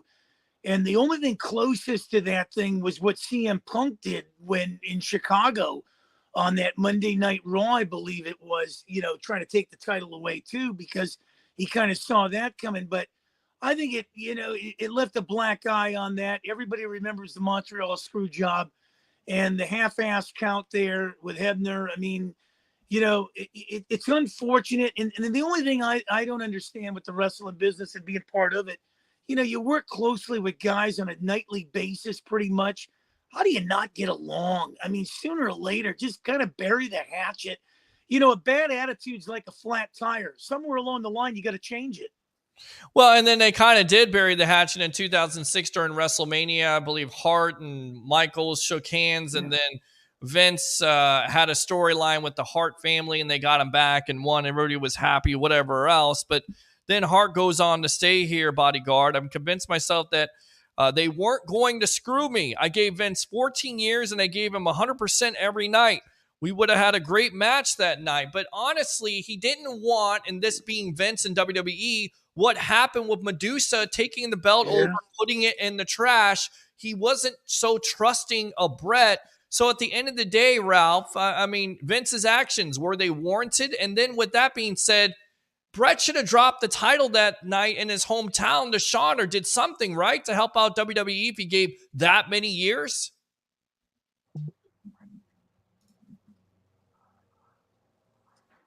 I don't know what's going on. Go ahead, Ralph. I think Vince McMahon, with that, he lost, a good athlete in Bret Hart. He should have never screwed him like that. And, Vince McMahon's been known to do that to people. Hulk Hogan, he's done some stuff to Hulk Hogan. He's done stuff to a lot of people and, rubbed people the wrong way. And, so he ended up with egg on his face because Bret Hart ended up going to WCW and not doing too bad down there. He ended up joining the NWO. He got, I think he got a title or two down there when he was there. And, Shawn Michaels made him some money. And, then he did the Mr. McMahon character with Stone Cold Steve Austin. And here the Monday Night Wars, were really, going at it between them two. And, Vince had to worry about his company. And, so that's what he did. And, it was a storyline that was where it was. And it made the Mr. McMahon character, as you mentioned, Peter. And, that's where we stand today with it. I think it's probably one of the worst moves by WCW in getting Bret Hart, because they didn't know how to use him. They used him as a ref in the Sting Hogan match. That was a complete disaster. He never realized his ability, never got over like he did with WWF at the time. And of course, suffered a major injury to Goldberg in 1999, which basically retired him from the wrestling business. Let's move on to Crown Jewel here. Your thoughts on that? I tell you right now, my initial thoughts, I didn't know what to expect, but I think once again, Triple H knocked it out of the park. Namely, the Roman Reigns Logan Paul match, which, by the way, the young man just put on an unbelievable show, going live on like Instagram and doing the 5-star frog splash on Roman Reigns, a 20-minute match where I thought at the end of it, Logan Paul not only showed why WWE signed him in the first place, but this guy he really sold me on trying to win this match. Like, I thought they were realistically going to try to put him over. Your thoughts, Mark? Well, but it's going to take an extraordinary guy to take the belts away from Roman Reigns and the Usos. I kind of thought going in this was going to be a squash match, and you're right. It looked reputable, and seeing, Logan Paul do his thing and maybe try to steal it from him and everything. But I think at the end of the day, it was going to, hang around the tribal chief. But, it's a good push. Kind of like, it kind of reminded me in some ways, with McIntyre trying to get it and stuff like that. I will tell you, coming out of this whole thing, I was really impressed with the Lashley and Lesnar match. And I think now they're getting away from the Lashley being more of the face, which Vince McMahon wanted him to be. He's looking more and more like a heel. Well, yeah, you're absolutely correct. And it looked like the abrupt finish where Brock Lesnar goes over. It definitely looked like Lashley is going to turn heel eventually, but I'm looking forward to it. I think it's a build-up for WrestleMania. But going back to what Logan Paul definitely hurt his knee, ACL, MCL. Tore his whole knee apart. It's unfortunate because he's gonna be out at least a year. But what were your initial thoughts on the Paul Roman Reigns match here, Bodyguard?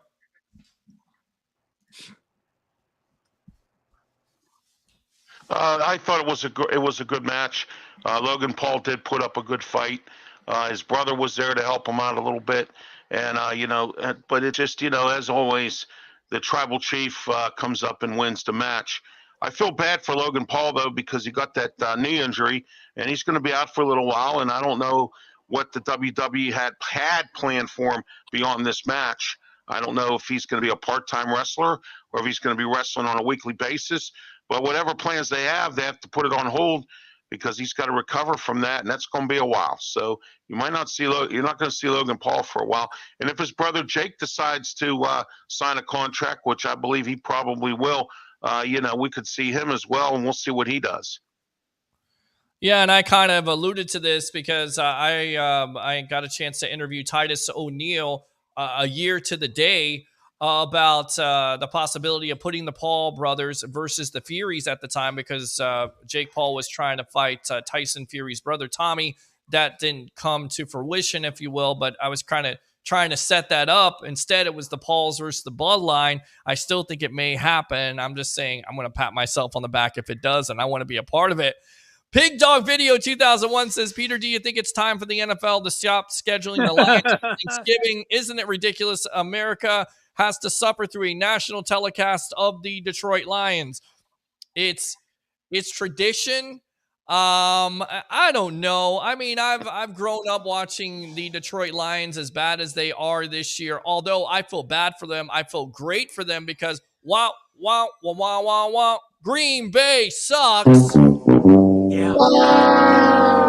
Because they defeated them last Sunday 15-9, so it was nice for that team to finally finish. But what about it, guys? Are we tired of the Lions on Thanksgiving? I think I'm tired if it's the Bears in the interdivision rival because it doesn't really. But this year, it's Buffalo going into Detroit on Thanksgiving, so that could be interesting. And the Lions. Is that a blowout in your opinion? Or do you think the Lions will play for Dan? Because look, they really have not been blown out all year long. They've been playing hard. They just haven't been able to finish games. In fact, they've been up early in some of these games. Yeah, you look at their first game of the year, they gave the Eagles a run for their money. They took Washington out the second game. And then the wheels kind of fell off in New England and Dallas. And, now they resurrected themselves against Green Bay. And, with Thanksgiving around the corner, Buffalo, Detroit, what way to start it out? I know on the West Coast, we get it early. So a little bacon and eggs and see if Dan Campbell can break some kneecaps of the Buffalo Bills. Bacon and eggs on Thanksgiving. I've heard it all, but you never can go wrong with bacon and eggs. Just add a little cheese there, Mark Mancini. Yeah, man, definitely. I like it a lot. Sourdough toast, yeah. Yeah, I like the way you think. All right, Bodyguard, what do you think? Switch up the lines on Thanksgiving or keep it the same? Detroit, Dallas, and then the third game. Well, you know what? Detroit always comes to play for Thanksgiving. That's a tradition as well. They seem to win most of the time on Thanksgiving. So, the tradition, I think it should stay the same. I don't have a problem with it, at all. And but it's great that they're playing Buffalo. We're going to see how they go against Buffalo. They might give Buffalo a game. Like Mark said, they're a scrapping team that has been in games and they haven't been blown out. So, if it's just like you put a piece of the puzzle together and there's some more pieces missing, Dan Campbell's got to figure out what to do to get the final piece, and that's finishing games. So let's see if they finish these games up, Peter. We'll find out what happens. Absolutely, Bodyguard. And I tell you right now, the main story in Buffalo right now is the health of Josh Allen. Looks like he could have a UCL injury, which is an elbow kind of deal. No telling how long that could keep him out. No telling if Buffalo wants to play him at this juncture. Who knows? But that's a concerning thing. He's one of the best young quarterbacks in the league. You can't afford to lose him, and you can't afford to affect your future because he is your future. If it is a long-term injury, which that injury usually is like, I believe it's Tommy John. Is it Tommy John? Tommy John. So that would be a problem at this juncture. So we'll have to monitor that situation as it progresses. With that being said, what did you think of the overall pay-per-view with Crown Jewel? I like the Lesnar Lashley. It was a weird ending. I mean, not the New Day. Tell me what you thought about the pay-per-view. What stuck out for you, Mark? Well, I think the Karrion Kross, I like the McIntyre one. And boy, is Scarlett somebody that you got to reckon with, Smoke show. Yeah, that is a smoke show. And that was her gimmick in Impact Wrestling with her coming out saying she's a smoke show. No doubt about it. And she absolutely makes that gimmick. The biggest mistake when Karrion Kross went from NXT is he didn't have the intro of Scarlett Bordeaux, the original smoke show there. Now they got it. I love the whole intro with her. Absolutely. Well, I'm gonna tell you something, Peter and Ralph. I think before WrestleMania, or it could be WrestleMania, Karrion Kross is gonna wear a title here. Well, you should. You would think you would do that. Of course, that's not going to happen with the kid that's cashed in his money in the bank last night, or a couple nights ago, I should say. And you know who I'm talking about because they kind of pumped him up to be the guy that's going to be the next champion. And now he tried to cash it in versus Seth Rollins, and it didn't necessarily work out. But let me go back to you here, Ralph, really quick. Crown Jewel, what stuck out to you? Well, I liked the Lesnar Lashley match. I thought that was a good match. Omos and Braun Strowman was an interesting match. I didn't think Omos was going to dominate Braun like that, and then Braun just turned around and just won the match by power slamming him. Well, it is, and I'm not saying it to brag. I called it with Austin Theory. I said he was going to blow it, and he did. And that was even before, when he first got it, I said he's going to blow it. He's going to blow this case. It's not going to work. He's not going to be the champ. And I was right. And he blew it the other night. And I was jumping up and down because when I'm right, I'm right. And when I'm wrong, I'll admit I'm wrong. So I was right on that. And, so I didn't even get that information from anybody. I took a guess.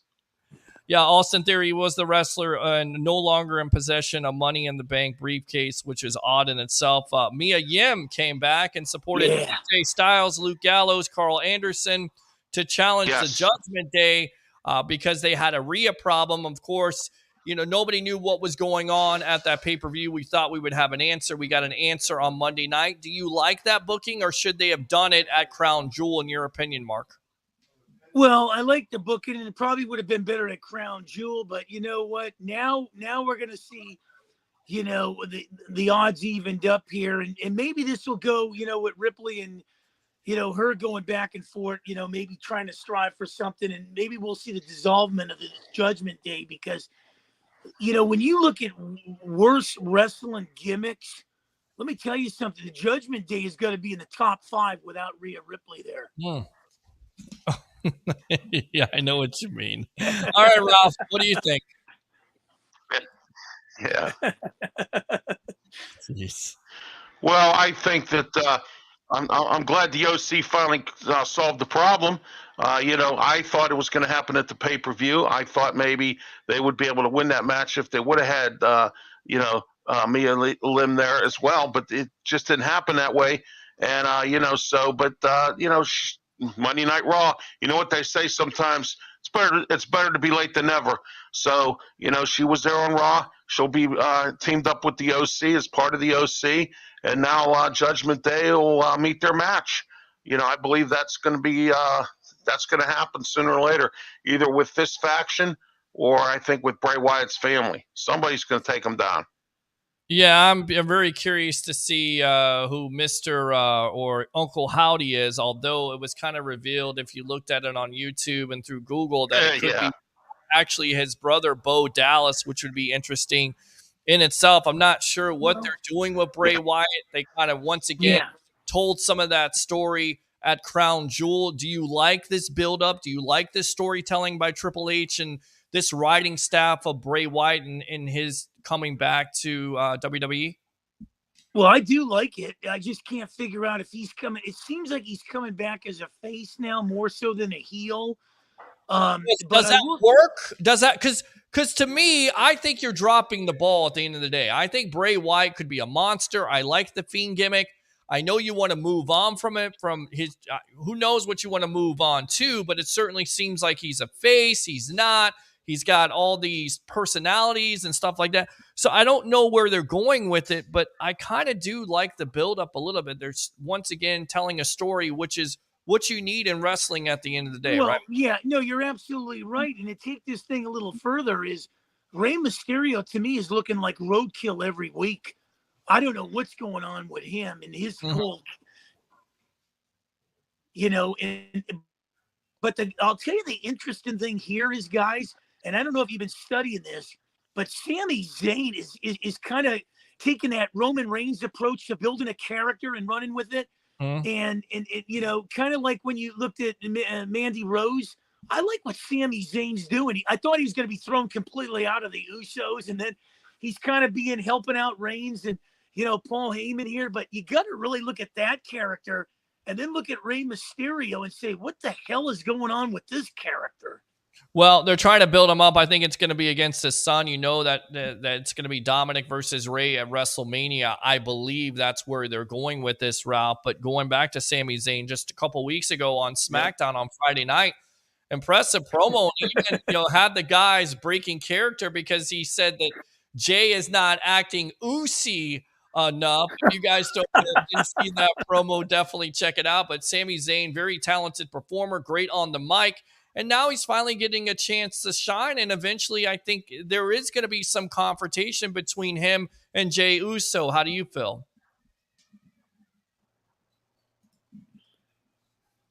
Ralph? Yeah, that could happen.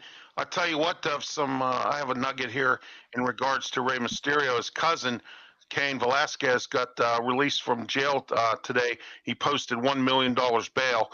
So maybe, and I was wondering where Cain Velasquez has been, because Ray could have used him to go up against Judgment Day when he needed him. And now I found out what happened. He was in jail, and he bailed. He $1 million bail. He's out. That's that nugget there that I have for you as well, as far as that goes with Rey Mysterio. He needs some kind of help. He's got to do something, because he's a one-man gang now, and he's getting beat up everywhere and all over the place, and that's just what's going on with him. And it's sad. It really is, because I used to work as a bellman at a hotel out by our airport, and they were in town for SmackDown, and I had the privilege of taking him and his family's luggage up to their room, and I got to meet Ray without his mask, and I got to meet his family and Dominic. So he has a great family. It's just sad about the way the situation is right now. I hear Dom on a Twitter page say he is coming back to his dad soon, but I don't know if that's going to be some kind of a setup with Judgment Day or if that's going to be for real. Nobody knows. Yeah, to me, that's a storyline. Sami Zayn, you like him in the Bloodline. Did you like that promo just a couple weeks ago at SmackDown saying that Jay is not Usi enough, and then having Roman Reigns? I saw that. Yeah. What do you think about Sami Zayn? Sami Zayn's a sneaky guy. He comes up with some things, and he always seems to involve himself like that, and that's what makes his character so good. I mean, I don't personally like him at all. I never have. But I mean, as far as that goes, there were rumors going around he was supposed to be teaming up with Kevin Owens and going after the Usos. I don't know if that's ever going to happen. So it could be happening down the road maybe. But we'll see how that pans out as well. But as of right now, Sami Zayn seems to be comfortable with the Bloodline. I don't know. There's some members there that are comfortable with him. You don't hear Sikoa talk very much. He just looks at you. And, Jay really don't like him. And Jimmy, he laughs at him. So it's funny. But his character's funny, the way he is. Yeah, and I think they're setting up Jay versus Sami Zayn, possibly WrestleMania or something like that. But it would be interesting because Kevin Owens and him definitely have some history, and the Bloodline has had those tag team titles for a long time. We'll see what they do on Friday night versus, I believe. You know what, Peter? Yes. When you look at the one guy I've always been intrigued with, and I always loved his character, and he kind of fell a little from grace, but man, oh man, he's built up a cult following, is Seth Rollins, and now he's back to that face look, and it's nice to see him. I could never get tired of a Seth Rollins Roman Reigns match either. Well, and I think eventually that could also happen. It's happened before. Why not happen again? I tell you what, we always talk about people not being happy. It seems like AEW is full of drama. And it looks like Ivelisse, who was with Lucha Underground, also with AEW, just got released or fired, if you will, had some comments about Thunder Rosa that were not too nice. Let's just say that. At the beginning, everything seemed great. I had my hopes through the roof, and I was very happy, but I will be very honest with you. I said at the first day of my release, I felt valued and happy, but one person was doing everything to damage my position there. It was Thunder Rosa. I was in shock, definitely, but not as much because I've already recalled everything that went on in the past. So I had an idea. I noticed too late just how much damage was made to my name. I only realized after analyzing the chain of events from everything that went on and made a lot more sense because this happened because of this. And whether it was fair or not, thinking back now, I understand better how everything developed. As I told you before, from the 2 months where everyone was asking what was happening with me, the only thing I focused on was my mental and physical health to the best of my abilities possible. I did not expect it to turn into a positive reaction. So when they gave me notice, I was still in shock. Again, I understand wrestling, it's politics, but the fact that someone is brought in as strongly, that is what shocked me the most, especially during the pandemic. And this is according to Fightful.com. She also goes on to tweet out, and I guess this is real and not kayfabe, never forget the moment this B decided to be a coward piece of and punch me when she was supposed to block my shot. Something else, and also the balls to pull my hair this way. She's lucky I'm a pro and didn't proceed to break her jaw. Then no, this gets better. When a fan calls her out, she says, "Once again, you annoying idiot." This is nothing compared to what I could have done in rage. Luckily, I'm a pro, managed to ignore most of her. I've already stated it was one or two, and she did much more than that. This is me miraculously holding my rage in to continue the match. Goodness gracious, we know that Ivelisse is not going to send a Christmas card to Miss Thunder Rosa. I mean, what do you think? It seems like drama every week at AEW. I mean, is this must-see TV or what, Mark Mancini? Well, I'll tell you one thing. When you do background checks, when you do psychological evaluations with Psychological? Yeah. yeah. Either one of those or bring the Kardashians in there. They can add some drama. I'm surprised they haven't been invited to any events yet. And I just don't understand this. And being a part of the wrestling for as many years as I was, you're always going to get some bad apples. You're always going to get people that think they're better than you. But you always try to find that happy medium. And it just seems like everybody's trying to one up the other, and it's sad because if you just, lay the foundations from the beginning, put the structure up and let everybody know, hold them accountable, communicate, have some character and integrity, your company might go somewhere. Well, and that's what I feel like CM Punk was trying to basically suggest. But going back to it, Ivelisse and Thunder Rosa, I mean, what do you think of this, Bodyguard of the Berg? You like this? It seems like it's real heat. The lady's been fired at this point. They've worked together. I mean, why not AEW bring her back? Have a real match at this juncture.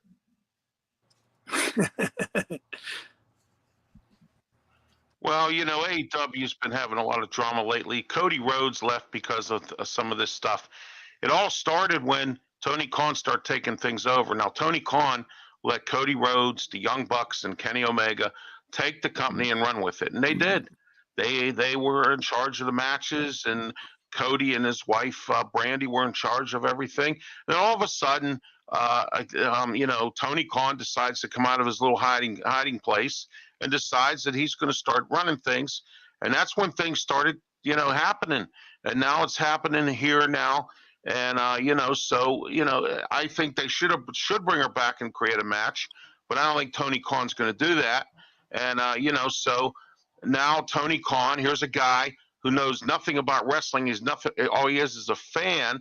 You really don't know anything about wrestling. At least Vince McMahon grew up in the business, and so that's why that's why he's losing $50 million a year, like he lost last year, because of some of the stuff that he's doing. And he needs to fix some of this stuff, because sooner or later this is going to turn into another WCW situation, and it's coming. Because of the way he's doing things, he's keeps on bringing in all these prima donnas. He don't have any room for them, and and on shows, everybody wants TV time. They can't get it, and it's a mess. You got Aleister Black out. Tony Khan released him. CM Punk wasn't happy there. After he turned his title into an interim title, and then made him come back and fight all over again for it, instead of just saying, look, here's your title back, and then, you could fight the interim champion. He could have done something better than what he did, and, that's what made CM Punk go off.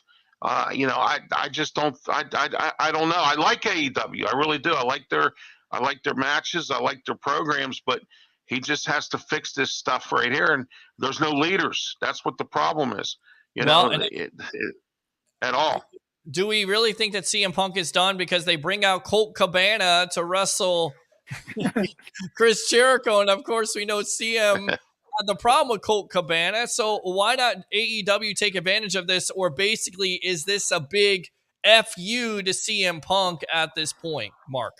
I think it is. It is a big FU to CM Punk, and I like CM Punk. I mean, he says what he feels, and a lot of people might not agree with it, but he's standing up for what he believes in and everything. And we saw that in WWE and stuff. I'll tell you, the other thing is interesting is what Triple H is doing is bringing back all the guys Vince McMahon released pretty much, but. What the guy I like to see make a move here, and I like his wrestling style and everything, is Johnny Gargano. Why isn't he getting a push? I just keep seeing him go back and forth with the Miz sometimes and stuff like this. But aren't you surprised, Johnny Gargano? I mean, he was great in the other federation. Yeah, I agree. No, I absolutely agree with that, Ralph. Let me go out to you. Do you think it's a basic FU to CM Punk, or do you think this is a storyline and we'll see CM Punk one of these days in AEW again?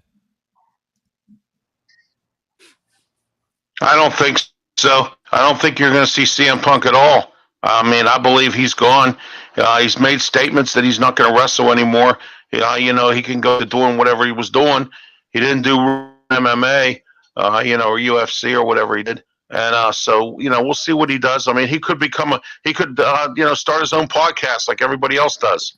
So, I mean, but I don't see him coming back. If Tony Khan does bring him back, he's going to have to. I don't think he can, because CM Punk created too much. He's a cancer. I mean, that's a problem there. That's what led to all this. Him being a cancer, and that's what's happened. And Tony Khan let it happen, and Tony Khan got to fix it, because if he doesn't, it's going to be a problem. It's going to be a big problem. And I just don't think Tony Khan cares to fix it. I got money. I can just go to my dad or my family and get money and fix the money loss here. I got plenty of it, so I don't need to worry about it, whether it goes down or not, or whether I lose money or not. So, we'll see what happens. He's got to figure something out, because he might lose his TV deal with Warner. Warner's talking about cutting out AEW. So, if they do that. Save that point, because you're going to steal my thunder here, because actually, according to Fightful Select, there's excitement in Warner Brothers Discovery over the new AEW docuseries. In fact, they say there's a lot of speculation of AEW's future with Warner Brothers Discovery. But after a recent merger, word now from the source at WBD is that AEW will likely be offered a renewal and a significant increase on their rights fee deals when the time comes. This docuseries could be early 2023. And at the end of the day, it does come down to the TV deal. So do you buy this? Do you think that Warner Brothers Discovery is going to buy into AEW, give them that new TV deal, all those renewal fees, and keep them around? Or like Ralph says, do you think they're in danger of going down that road like WCW, Mark?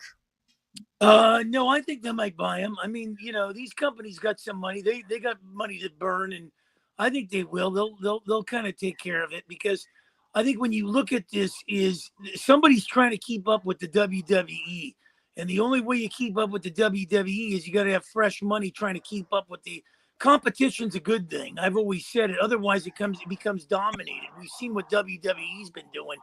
They bought ECW, dissolved that. We saw WCW. So yeah, I like the competition factor. And if another company comes in here, it's got deep pockets. What's wrong with a little friendly competition? Agree. Absolutely agree. I think it's an encouraging report. And I think, again, at the end of the day, wrestling needs competition. You need competition in WWE, because it drives them to be better. All right, Mark, thanks a lot for your time here. Go ahead and promote yourself here, the Madman, Mr. Mark Mancini of Mancini Media. Well, I love this show on Wednesdays. You know that. Philadelphia, WWDB, AM 860 Thursdays, along with Ralph's great show, Wrestle Talk across the country, him and Smoking Jim Frazier. Fridays, it'll be XM 203, Sirius 217. And then next Wednesday on a show, Billy North started one. Dusty Baker's on there. So, whoa! Yeah. By the way, World Series champion manager Dusty Baker. The most hated team in all four sports. How'd you get that, Mark? Billy North, a great guy. And you know what? Wow. I'll tell you one thing. I've always said this, guys. You surround yourself with good people like you two guys, great things start to happen, man. And you never forget where you start from, because you don't want to roll off that mountain overnight. All right. Love it, Mark Mancini. Ralph, go ahead and promote yourself. Yeah, I have shows on my YouTube channel, The Way I See It, Sports Corner. And Wednesday night, talking wrestling with myself and Smoking Jim Frazier, 7:30 p.m., YouTube, Facebook, and Twitch. All my shows are on YouTube, Twitch, and Facebook as well. And also on Saturday nights at 5 p.m., if you live in the Allegheny County area in Pittsburgh, is my show, my TV show, Sports Corner, and the rotating basis of The Way I See It.